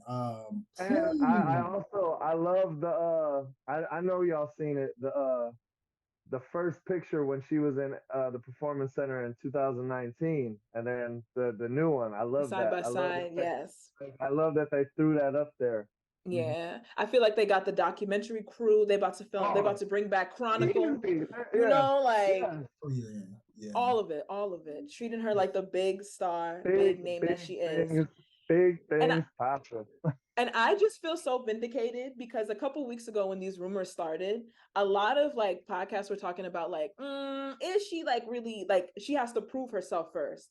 Whereas I was just like, no, like she is a top talent, and wherever she goes, if she chooses to leave AEW, is going to be a huge deal. So I'm really, really happy that WWE is treating it like the huge deal that it is. They were even talking about running back the little beef with her and Brandy, the way Brandy tried to eat her on the mic, and she was just looking at her like, "Girl, please."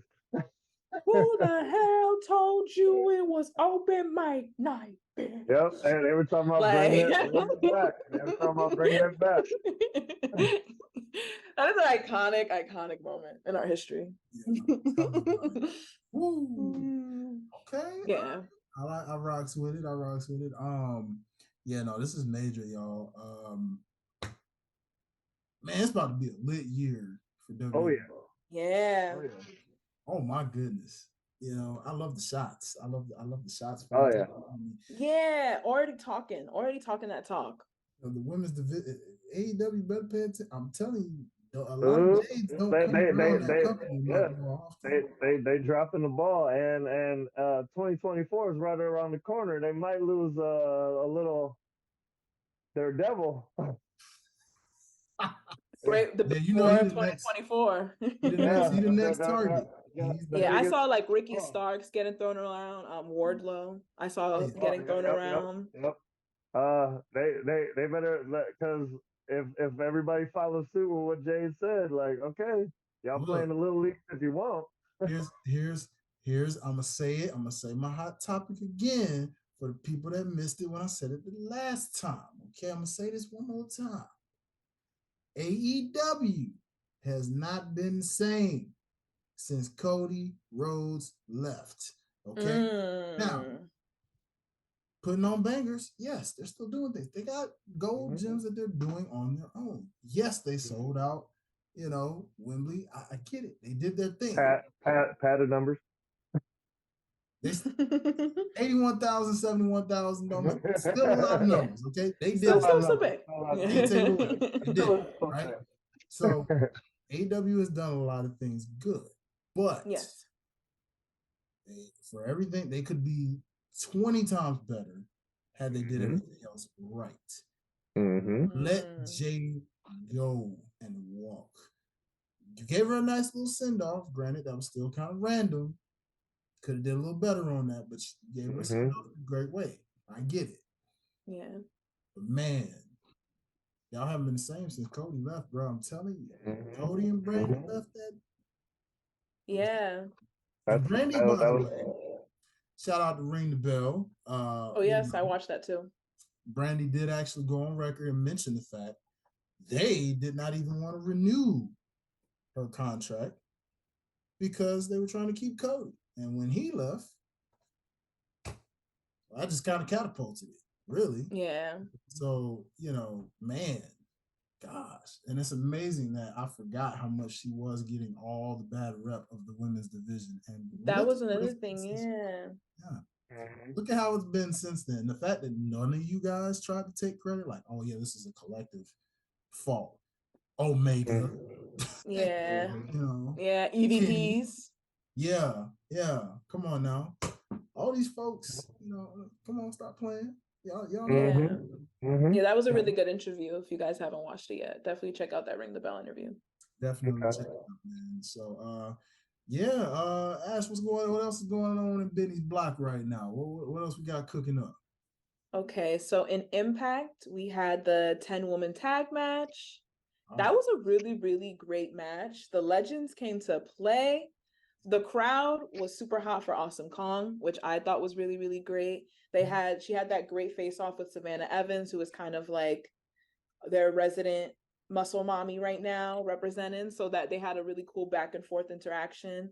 I loved all of the stuff with Angelina Love and Trinity, like their little exchange at the start of the match. Mickey looked great coming back. So did Gail Kim. I'm really, really hoping, even though it was confirmed, she did get a minor concussion. She did get a minor concussion in that match. Nasty bump, boy. I forget if it was Velvet Sky or Angelina, but they got her good. They got her good. Velvet. Thanks a lot. Like, girl, what are you doing? What are we doing? The Botox injection at the end of the match, and then they paper bagged Jay Vidal. Loved it. Loved all the sports entertainment aspects of the match. Thought that was excellent. Favorite part of the match, though, was after they had won, everybody's like, yeah, Trinity's in the middle, and Mickey just gives like this little subtle look at the belt. Okay. So I'm thinking we're maybe on the road to Mickie James versus Trinity. Nice. So let's go, baby. I ain't mad at it. No. Yeah. We called that one. I believe we all called that one. Yes. Or we asking for it. Yeah. I'm like, please. And give me Gail versus Trinity too, please. I don't ask for much, but yes. Mix her up with some of the legends. You know what I'm ready for. I want my matchup, dog. Tasha, Tasha versus Trinity. I'm gonna get it. I'm waiting. Oh for yeah, it, baby. Coming. But nah, man. Shout out to the ladies, man. They've been killing their thing. What about NXT land, man? We got anything special going on? We know we got Big Bex and Tiffany Stratton getting ready to put on a classic in Bakersfield. Yes, I'm very, very excited about that. And Bex T, of course. That promo battle with Tiffany and Becky, Tiffany ate that. Like, Tiffany pulled her card bad when she was talking about all, like, basically, like, you want to talk about opportunities. How about you coming down here and just taking opportunities from women who are meant to be in this brand right now? Pulled her card bad. Yeah, so I was like, I really like the Lyra Valkyria rub that Becky gave her. That was a really, really cool introduction. I love how Sean has all of the women interact. It doesn't, like, my biggest complaint with the main roster and how the women's division, they don't interact. Whereas like in NXT, you'll see them sitting in the background of or doing something, or they'll do like a segment where they're just kind of talking. And then like Thea Hale and JC Jane is like a perfect example. They're kind of building something into a new character direction, which I really, really appreciate. Kiana and Tiffany interacting, that was really, really cool. My biggest thing with NXT right now that I'm focused on is the NXT Women's Breakout Tournament. I am so excited about this tournament just because a lot of my NXT girlies are going to be debuting. Jada Parker, I mentioned her last week, Tiana Caffey. They filed her trademark name, so her name is officially Jada Parker on WWE. So I'm so excited. I'm really, really hoping that she's in the women's tournament. Lola Vice is my favorite to win it, though, just because, like, even when she had that match against Roxanne, I don't know if you guys watched that match. It was an incredible showing for Lola. And plus the crowd was hot for her. She's a heel. The crowd was hot for her. I was like, Roxanne heel turn coming soon? Because yeah, Roxanne, talk to me about that, man. Roxanne's been getting the bad short end of the stick since that whole random drop of the title, man. That's wild, right? Like mental health is everything, but yeah, of course. But like I feel like even like how she won the belt was just very much a gray area. I feel like the reason why they kind of had her drop the belt unceremoniously in that way is because like her reign from the jump, the way like Mandy lost the belt unceremoniously, then got released. It kind of just was like a cloud over that first initial reign. But I feel like Roxanne is the perfect person to take that to the chin because she is a prodigy. Like she is dope. Watching her like mic skills over the past year, she's improved so much. So I feel like she can take this direction and hopefully make something out of it. I could see her going heel. I personally hope that within the next couple of months we get like a Roxanne heel turn or something of that, something to really spice her up and take her to that next level. Yeah, I like that. I rocks with it. So with this breakout tournament, okay, now you mentioned the main roster women in your beef. Now, was there anything else deeper to go into on that? Because it sounded like you had a hot take for the women's main roster right now that you wanted to get off your chest. Asuka and Io Sky putting on that 20-minute banger on Friday Night SmackDown was dark-sided. That was a Fastlane match. That's a WrestleMania match. Mm-hmm. And then you want to know something that's even crazier? Viewership for that hour when Asuka and Io had that match was up, meaning that people are interested in this. People are actually clamoring and talking about this. So it's like you putting it and then having the match end clean with no bad, like no false finish, nothing. I'd say kind of. Yeah, Bailey kind of saved her at the end. Yeah. So you telling me that the women can do a great match with more than 3 minutes? A concept. A concept. When you let the women cook, when you let the women cook, they do bagels. Who said that? Who said that?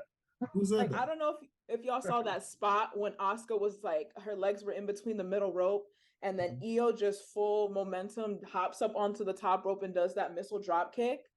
Like there are some incredible spots, amazing transitions into submissions in the match. I'm just so mad that it wasn't on like a pay-per-view. Yeah. I just feel like there should be way more happening between the two of them. Like, for example, the week before, Io wasn't even featured on TV. She was training. Mm-hmm. Like, what are we doing? Like, what are we? Yeah. Even Rhea, the past 2 weeks, where is Rhea? Yeah. I don't like that. I don't like that. Like the way they've been booking the women's champions as of late has been a little frustrating to say the least. Yeah, SmackDown as a whole has been going very interesting. A lot of people. Let me ask y'all this quick question: which one's the A show and the B show now? Is it Raw or is it SmackDown? It seems like everybody's saying Raw's the A show now again. It's coming back with a vengeance, maybe. Yeah, because Raw's been putting on bangers week to week lately, and everybody's talking about, well, SmackDown's just a glorified talk show these days. You barely have any matches on SmackDown. Mm-hmm. Yeah, I'm a Raw girly now. The minute Jay left, I was like, "Oh, I'm leaving with Jay." I followed right after him. I'm out. I was right behind him. She said, "Bump you, Jimmy. I'm going." I'ma holler at you. Oh, Jimmy, poor guy. You don't get no love, my guy. God. Yeah, it is. Jeez, come on, man. Don't Matt Hardy, my guy. Now we playing favorites with the twins. Yeah. Matt and Jeff Hardy ain't over here. I'm weak. Hey. It's gonna be, everybody talks about this bloodline storyline. I'll tell you this much. It's gonna be interesting the moment Roman steps back in there, because I'm starting to slowly understand this Jimmy storyline. Yeah. Still stupid how he's being booked here in a silly way. but I'm understanding it. I see the vision now. SmackDown gave me, when he made that decision to Adam Pearce and sat on that couch all comfortably, Heyman sitting there looking all confused, Solo's just being Solo. I'm like, oh, he thinks he's the tribal chief, doesn't he? The intentions became clear. Yeah. Like, oh, he's the underboss that thinks he's the actual boss. He's coming for that number one spot. Yeah. I think he was real jealous of Jay in that SummerSlam match. Because when you think about it, every single match that Jay had in a singles competition, against Roman, he lost it because of Jimmy. Legit. He threw the towel in when Roman hit him with the guillotine. Yep. So he had to quit. And then Jimmy sabotaging him at SummerSlam. He is the common denominator in every single situation. So when you think about it, it's like, damn. I was saying, so this whole time you been rocking with me for real. You've been jealous for years, my guy. What's going on? Yeah.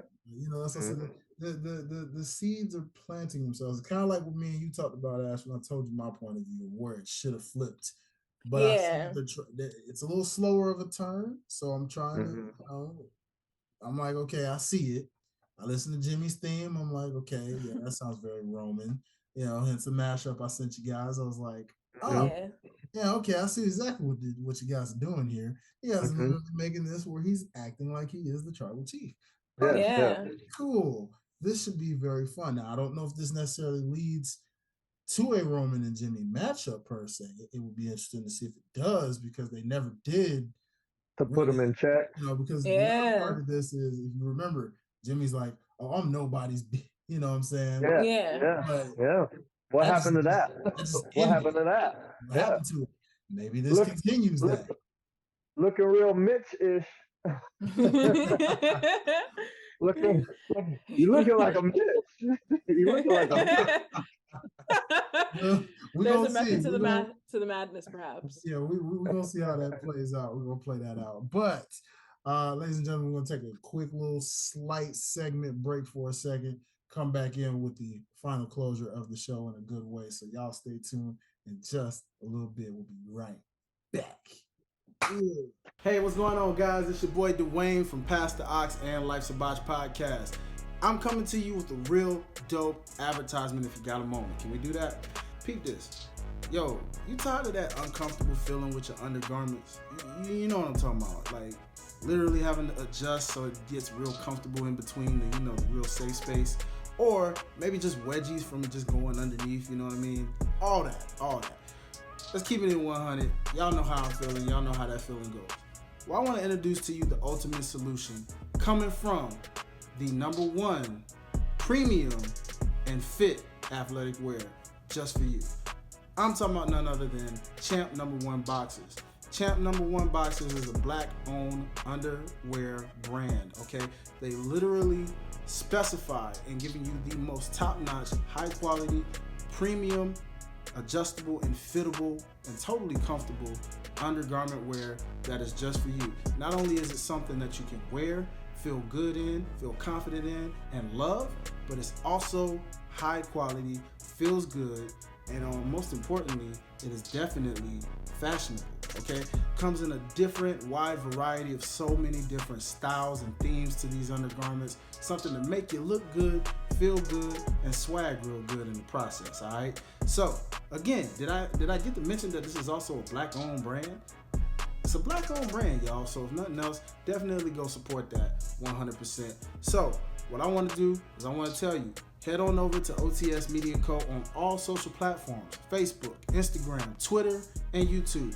If you go over, you click the link in the bios, it'll take you straight to the Champ #1 Boxers website. You can check out all their styles, you can check out their bundle deals, you can check out why this brand exists, what it's all about, and trust me when I say you do not want to miss out on the types of opportunities going on right now on the site. Champ #1 Boxers.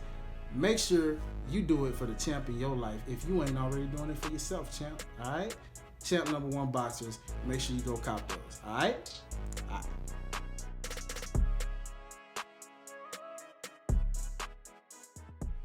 All right, y'all. Welcome on back. If you didn't know, now you know. It's everybody's favorite, and I do mean everybody's favorite segment.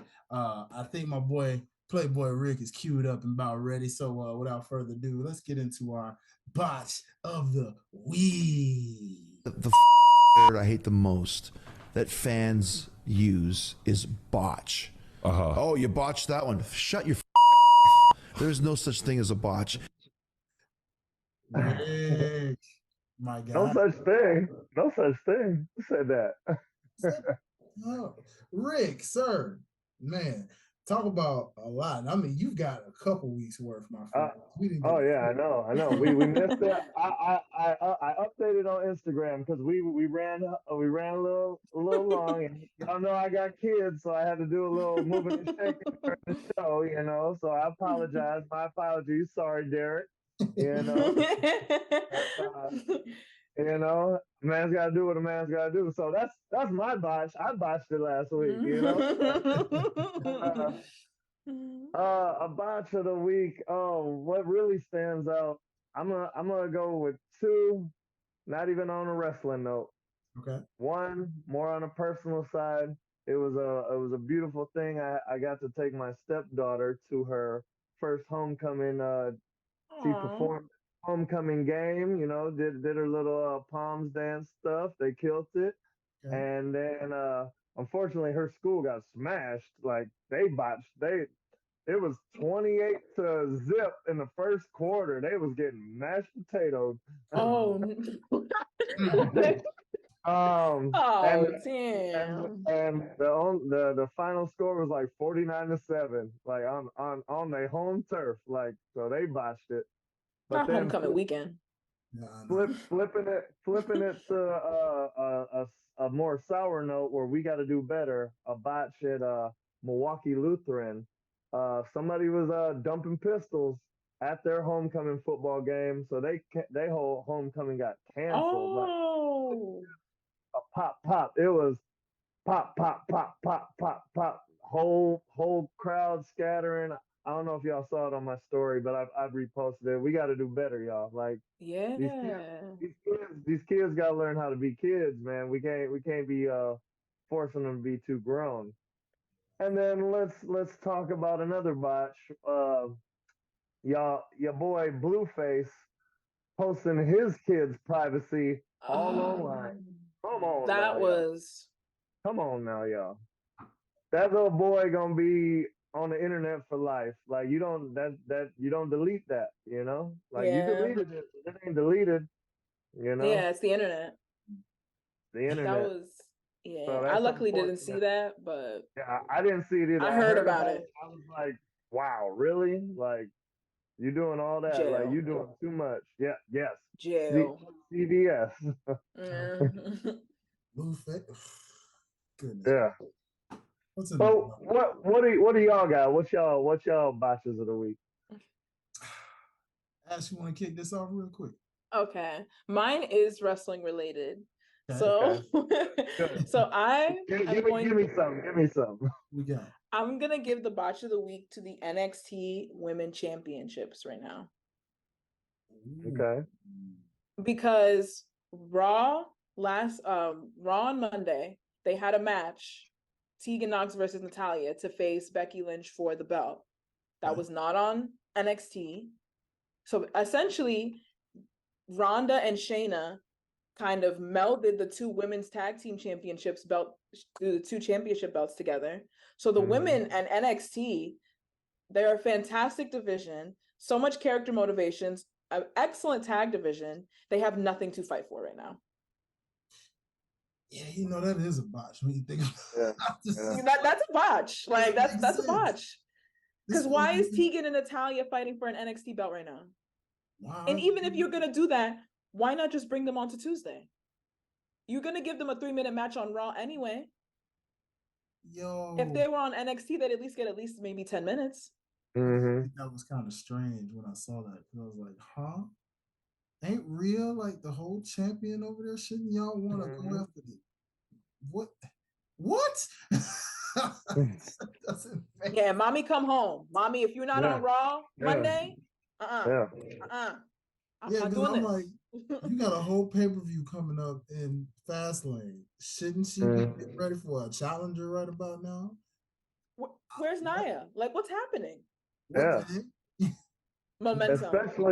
Especially not having a match at SummerSlam. On top of that. And you know what's crazy? Rhea is such a boss. She's so fantastic in every single aspect of her presentation, but she just excels in her sex appeal. So I feel like because of that, WWE is like, oh, instead of you having a SummerSlam match, baby, let's put you on TikTok Live. It's like, huh? Yeah. She's not an influencer. She's a wrestler. Like, you know what I'm saying? Like, stop treating her as such. And it's weird because some people feel like she's not. I heard on the streets one through a podcast, like Rhea's not the type yet that can carry a match per se. Like with if someone's green and wrestling her, she's not a general enough to carry. She's not a general. Like she can go in the ring, but she's not one that can do like what a Becky or a Charlotte can do and take the reins. Yeah, or like a Sasha. Yeah, they're saying she's not at that level just yet. Like she can go, but she's not the type that can lead to help a person that's not as accomplished or established yet get to that. That's a fair argument.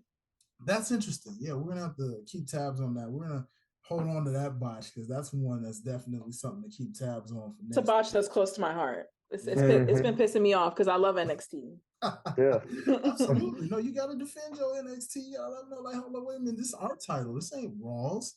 Benny coming in hot. Benny is coming in hot. No, that's what I'm talking about, Benny. That's what I'm talking about. Okay.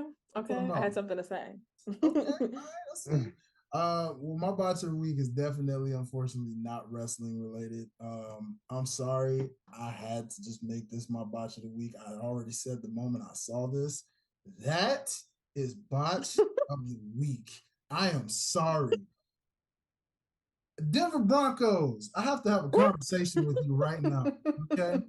Let me explain something. There are things that you don't ever expect to ever see in a real football game in real life, okay? It's one thing on a game of Madden, okay, fellas? Y'all get what I'm saying. If you're playing a game of Madden, you may be complete garbage, but the person you're playing, or maybe the computer, maybe you're on all Madden and you're learning how to play, so the computer just whooping you like crazy. I get it. That happens in a Madden game. But a real professional football game, okay? Where's the heart? Where is the sense? At what point what did it take for you to realize, oh God, it's there, how much? Do you realize I'm at work and I look at my phone? I was already just depressed and sad because, like as Rick said, our Titans didn't do too well. So I was already kind of checked out. I was like, okay, I'm checked out for the week. We lost. It is what it is. Catch you next Sunday. But I look at these scores and I look and I said, I had to triple take because I'm like, nigga, am I seeing what I'm seeing right now? Does this say 70 to 20 with 8 minutes left? What the hell was, bro, what? Bro, I had to go to every single coworker and say, y'all remember 21 Skunk? Y'all remember when you played a game and you went up 21 points and passed the sticks? I was like, if that was a real life game, this is certainly it right here. And everybody, I kid you, every guy double taped and said, this ain't real. If you would watch the jawline and facial expressions of every guy when I showed them that score, it was just that realistic of a moment. A real football team just went to 70. These fools could have scored 100 if they wanted to. Oh, easily. I was like, bro, what? I didn't think this was possible. Hey, you forgot to say one thing. Broncos country, let's ride. Bruh, that is, you guys, the entire organization, y'all deserve botch of the week for the fact that you allowed that to happen in the first place. Okay? No team should ever again go through that. Ever. Because that's embarrassing. I'm sorry. That's more embarrassing than any wrestling botch. I'm sorry. I want to say they said that many points haven't been scored since like 1966. 66, bro. Crazy. That's sad. That's sad. What were they doing on the field? Exactly. Chilling. That's what I want to know. Bruh, people couldn't tackle. People couldn't tackle. People couldn't catch. People couldn't do nothing. They just happy to be there, man. Maybe something happened in Denver. Maybe something happened in Denver that day. Here's another thing about my botch of the week, and the opposite on the note of that same botch though. My other extended botch beyond this one, Russell, bro, you gotta talk. Man, you deserve botch of the week, not only for the fact that you got that score, but you gotta go home and explain that one to your wife, dog. You got Sierra at home. With that kind of motivation at home, how are you letting a team put 70 on you, bro? You should be throwing like 50 touchdowns a game or something like that at home, bro. Rent had to be due. Yeah. He got beat automatic, supersonic, hypnotic, funky fresh. You know what I'm saying? I don't know. All that motivation went to Travis. It's over. It's over. So. He saw Taylor in the crowd and he knew what time it was. Yeah. Ooh, you know what? That wasn't interesting. Yes. That too. That's not, you know what? Travis Kelce also might get botch of the week from me a little bit too. Because if that comparison picture is true, what I saw that he was dating before, Kayla Nicole? Mm-hmm. If that's the truth and this is what you went with, I mean, if you happy about that, as that means, if you like it, I love it. You like it, I love it. I love the memes. He went from let me get some extra sauce for my chicken to, hey there, buddy. Listen here, pal. Yeah, dog. More power to you. I get it. Star levels. It's levels to this, but bro, that level ain't. Yeah. I'm sorry, dog. I'm sorry. Make it make sense. That's a box, bro. That's a box. Okay? That's a box. You. He might have got a bag, but he fumbled the bag. Homeboy was balling out though, so he must have been happy. Goddamn. Yeah. You know, look, he was balling, so I can't say too much, but hey, it is what it is. But ladies and gentlemen, that about does it on this segment of the Life's Botch of the Week. So Botch Crew, we'll be right back after this short re-break, and we'll see y'all for the final segment of the evening. Hey, what's going on, guys? It's your boy Dwayne from Pass the Ox and Life's a Botch podcast.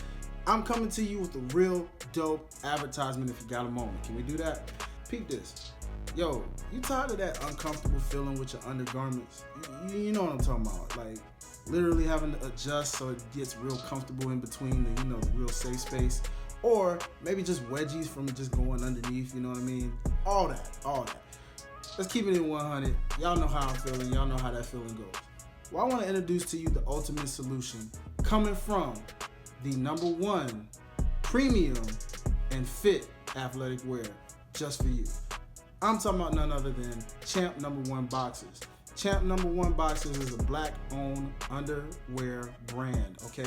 They literally specify in giving you the most top-notch, high-quality, premium, adjustable and fittable and totally comfortable undergarment wear that is just for you. Not only is it something that you can wear, feel good in, feel confident in, and love, but it's also high quality, feels good, and most importantly, it is definitely fashionable, okay?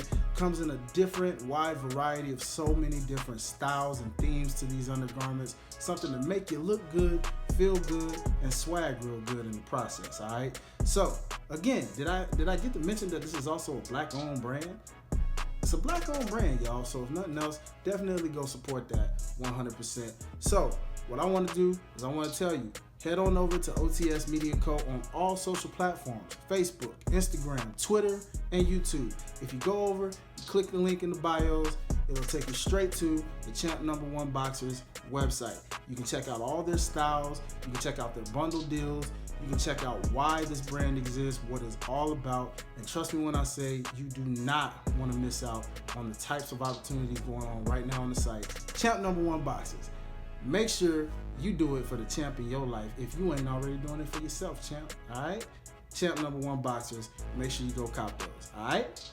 All right.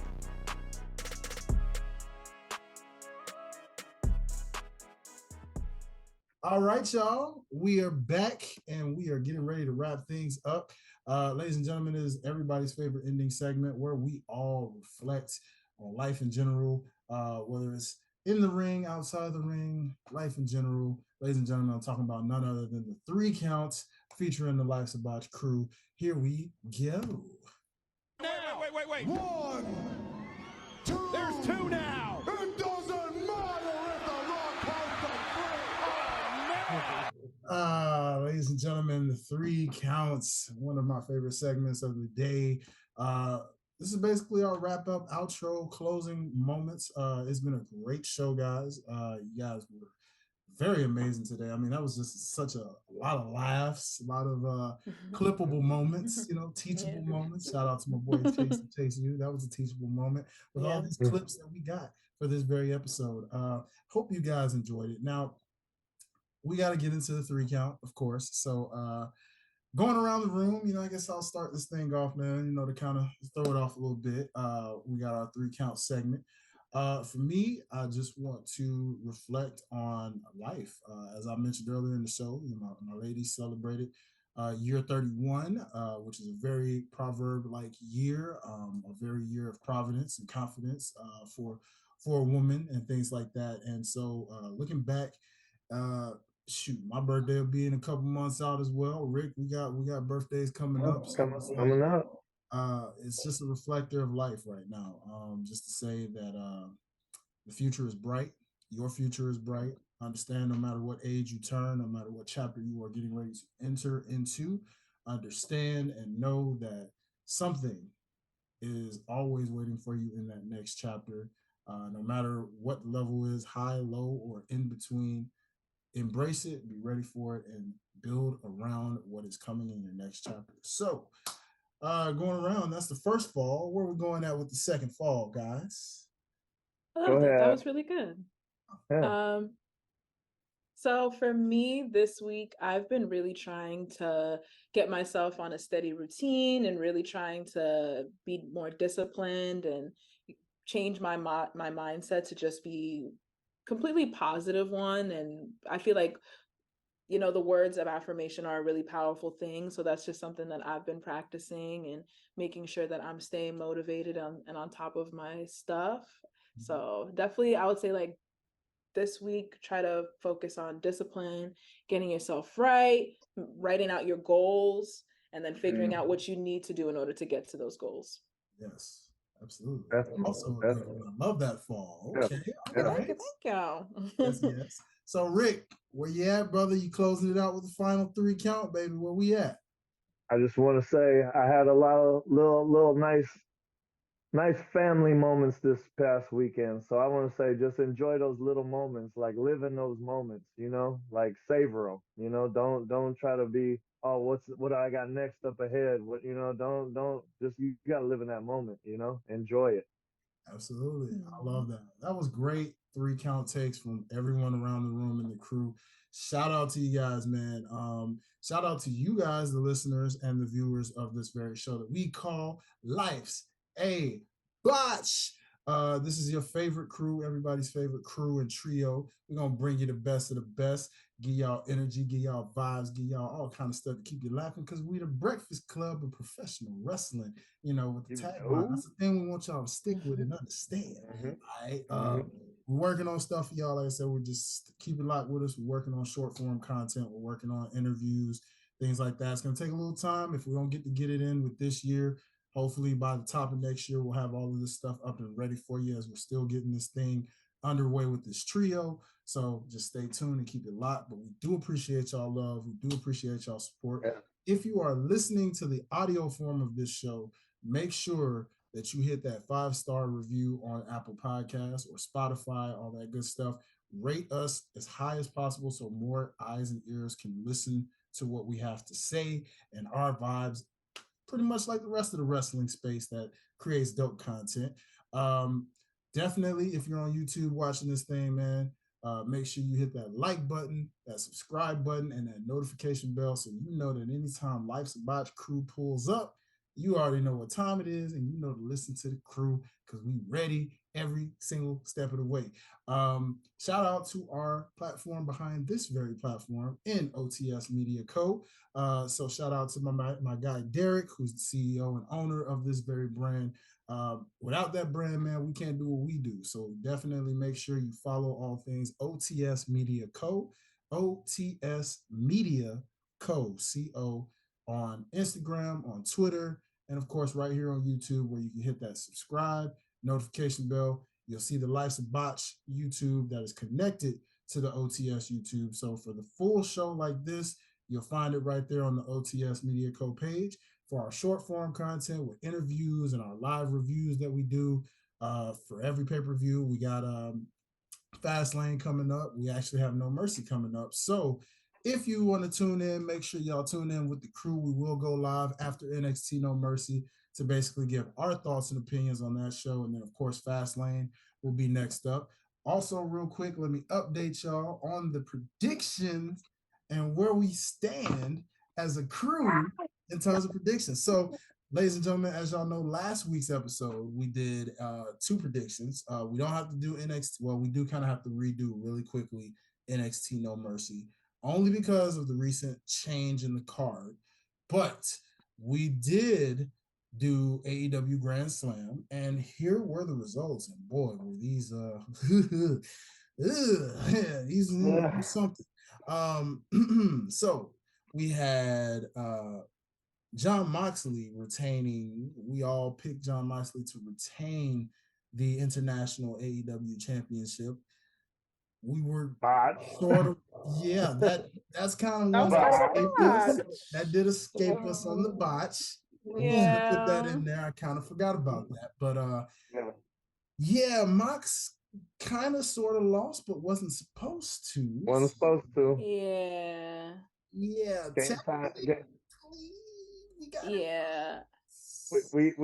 We all got swerved. Yeah. I'm gonna call that one of the neutral points, even though that's a bamboozling. Yeah, that was kind of a neutral one. We weren't really that's a point that we'll just call that an emergency point.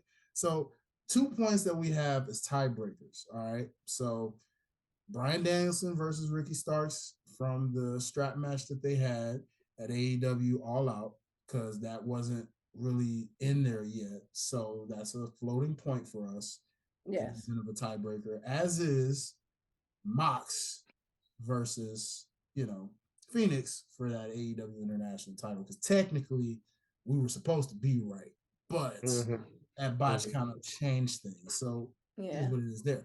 Now, as far as Claudio versus Eddie Kingston winner take all title match, I am sad to say we all got that right, with the exception of Miss Ash Benny over here.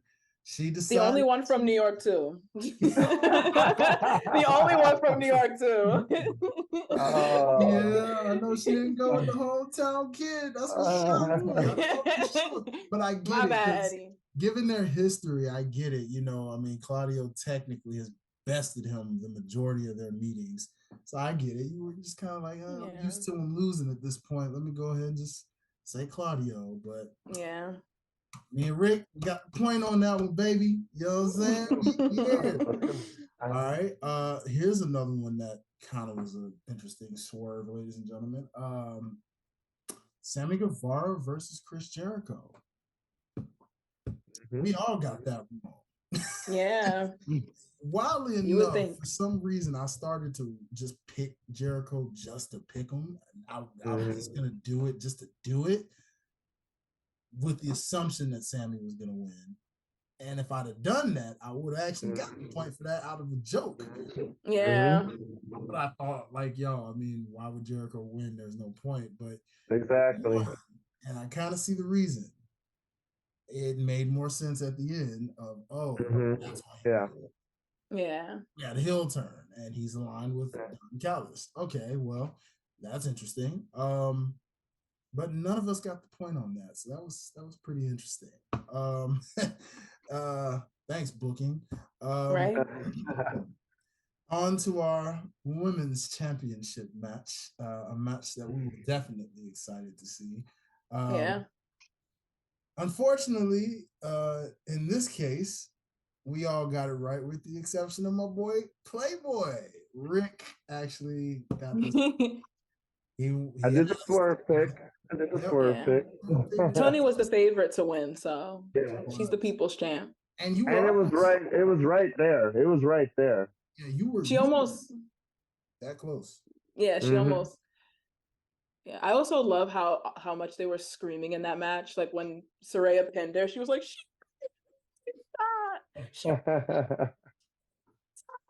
it was so funny. Yeah, she's like, she made me do this. She made me. I love you. It was a very talkative match. It was, man. Love that entertainment. And then, of course, the main event. We all got that right and got a point, as MJF did retain against Samoa Joe as expected. Yeah. To the fashion, but it was what it was. So, in the tally of that night, I came in first place with 3, surprisingly. Okay. And Ash and Rick tied at 2 apiece for that. Okay. Our overall rankings is this is fun.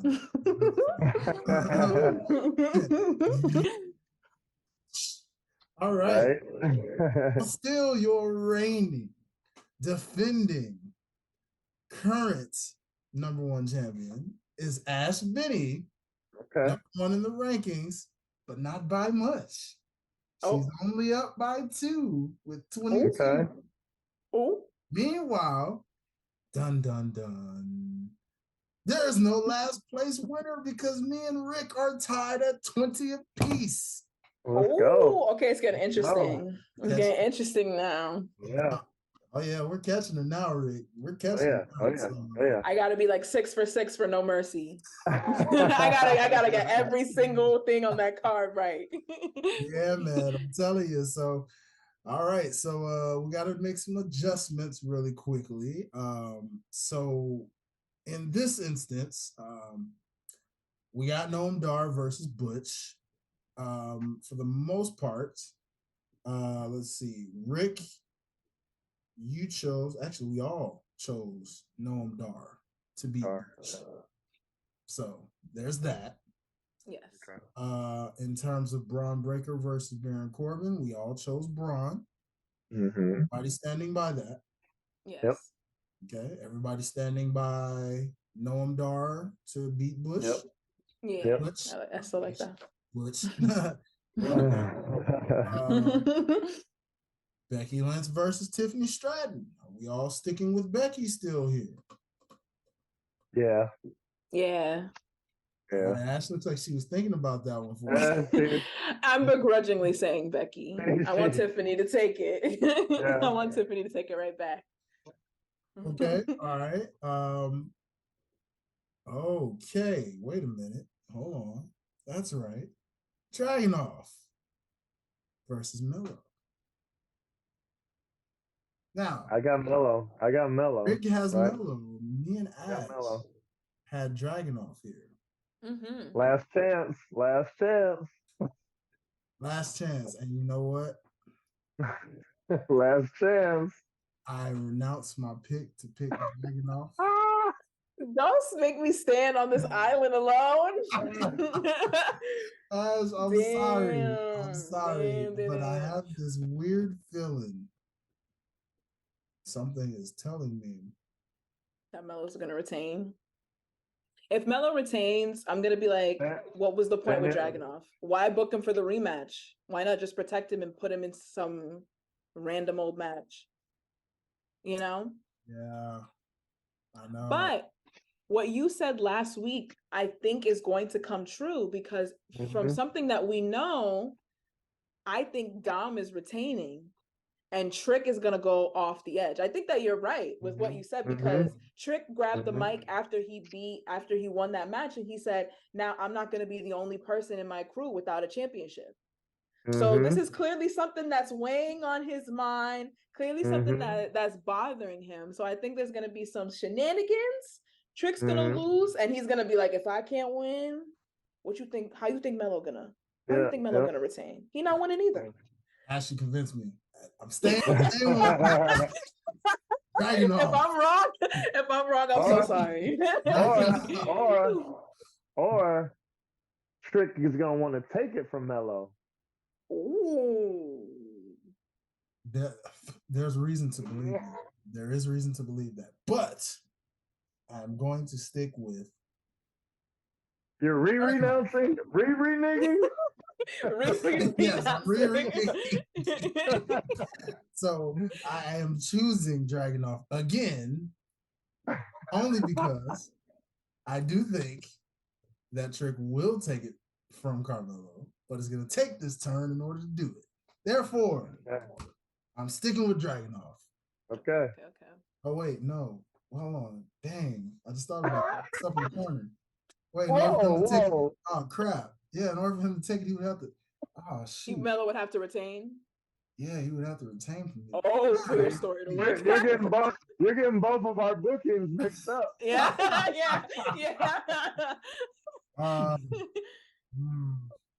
Oh man. You really botched this one.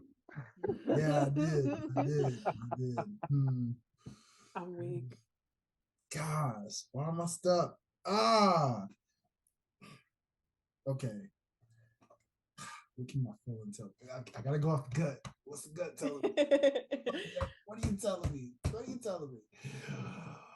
I am going to say that Dragunov is going to definitely get this championship.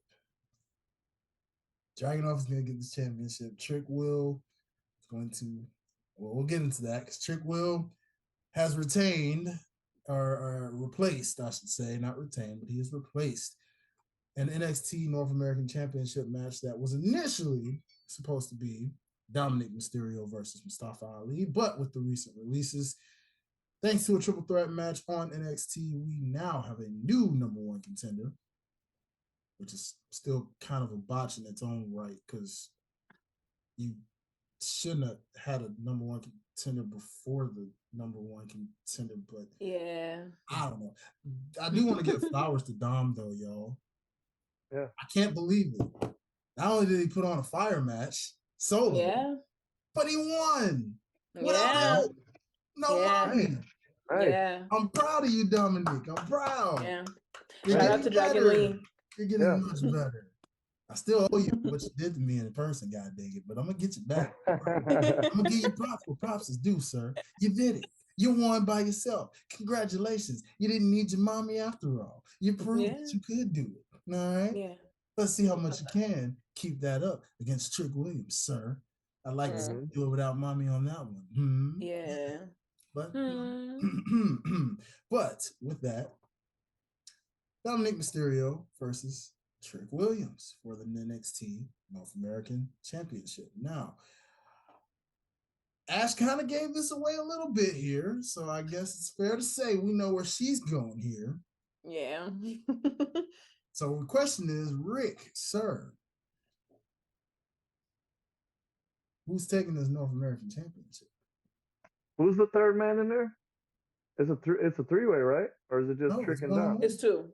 Yeah, it's 1-on-1. Trick Williams. Okay. I could have sworn I saw a three-way situation. That was the new number one contender for the shot at the title. Oh, okay. And Dragon Lee, who had his match with Dominic, which again still just made no sense. I don't know why we're having. Right. That's another thing that deserves to be in that botch of the week with you, Ash, because it ain't just the women's title. This North American Championship also, for some reason lately, has just been floating carelessly. Getting a little muddled. Yeah. Getting a little muddled. Yeah, it's getting a little confusing. This makes no sense. Like the NXT development people, they need their championships back, people. You don't see anybody beating Melo on the main roster for the NXT championship, do you? That being said, I'm gonna go with Trick. Let's go. I like that. Whoop that Trick. Whoop that Trick.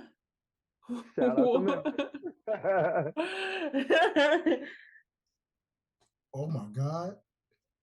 I got some breaking news, but I'm gonna save this. It's kind of non-wrestling related, but I know it's gonna make Rick incredibly happy. Let's go. It's breaking news. I can't believe it. I'm like, oh God, oh no, oh my. Rick is gonna blow his cap off. Oh my goodness. Pun intended. Did I say this? All right, ladies and gentlemen. So we're all gonna, Trick Will. There's a heart pick here because I want Trick Will to win this. Yeah. Man, but I gotta go with Dom. I do this. It's too much He's going gonna do on it in with a his sneaky storyline. roll-up kind of way, though. I don't think he's not gonna win as clean as he did with Dragon Lee. I think this is gonna be more of a foot on the ropes or got the fights or Mommy smacks him. Mommy smacks Trick or something. If we see Mommy, we didn't see her on Monday, so we may not. We didn't see her on Tuesday. Yeah. What about this? The old school Eddie throw Trick the chair and then drop. Lie, cheat, and that would steal. be dope. Yeah. that I could would be like a that. funny way to get Trick out the way, I would like that. That'd be an interesting one, I would say. Yeah. I'm not mad at that. So I guess it's safe to say that's all locked in, that we all have Dominic Mysterio taking us in, right? Yeah. Yeah. I got Trick. Oh yeah, you got Trick. Yeah. I got Trick. Oh, Rick got Trick. Yeah. Okay. Okay. So wait. Hold on. Time out. Wait a minute. So you telling me, based off your logic here, you're saying Trick Williams wins the NXT Championship, North American Championship, to then cost, or at least turn in some fashion on Melo to take the NXT Championship away from him? Some type of situation like that, maybe, or that brings them back together. You know what I'm saying? Like, I got mine too. Like that's what Benny said. Like, okay, now we stronger than ever. We running the show. Yeah. And you just pointed out that give the NXT guys their titles back. Dom, you on Raw, boy. Yeah. Go back to Raw. All right. Go get that United States, or I don't even remember what's on Raw anymore. The Intercontinental, whatever. Yeah. I mean, you ain't beating Walter, so I mean, might as well. All right, that's fair. Okay, so ladies and gentlemen, that is one heck of a prediction. So based off those, that is pretty much all of the card. Mostly, there's potentially one more match. Kalani off in a backstage interview, she challenged Blair Davenport, so that might be added to the card. They rarely do the pre-show thing, so I guess that would kind of go on there. I feel we could do a game time decision. Yeah, quick text, because it hasn't been officially added yet, but I know that she challenged her. If that gets added officially, I will definitely send a mass text and we will do a game time. I like those GTDs on those. That's the way we do those matches. That potential. We only do the ones that's locked on these predictions. That's locked in. The ones that get added, we say, okay, game time decision, y'all. Who you pick? Who you got? Cool, love it. Rick, before we go and close out, completely close out, because I know I did my outro and I kind of had to do this real quick. Breaking news for you, sir. This might make you and the city of Milwaukee as a whole incredibly happy. Tell me something good. This just in. Compliments of ESPN. They are just, ESPN's on the money. This week, this just in, ladies and gentlemen. This is non-wrestling related, so to any sports fans out there, ladies and gentlemen, the Milwaukee Bucks are acquiring Damian Lillard in a 3-way trade. I told you he was gonna blow his leg. told you. I had to give him the laugh. I told you. He's hype. Rick wasn't going to control himself. I knew He's it. hype. He's hype. Oh. Oh.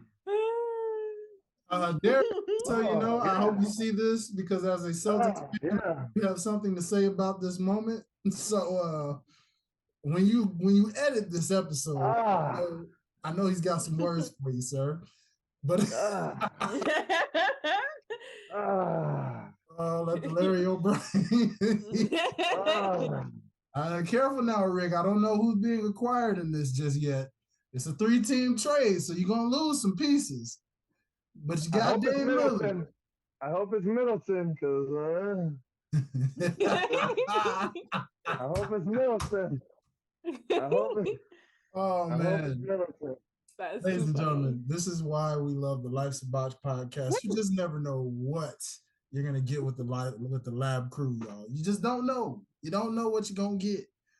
But y'all, what a phenomenal episode. What a great vibe. Again, thank y'all so much. Just in case y'all didn't catch it already, make sure you follow all things Life's a Botch. We got Lab Crew on Instagram, LAB Crew on Instagram. Make sure you follow Life's a Botch podcast. LAB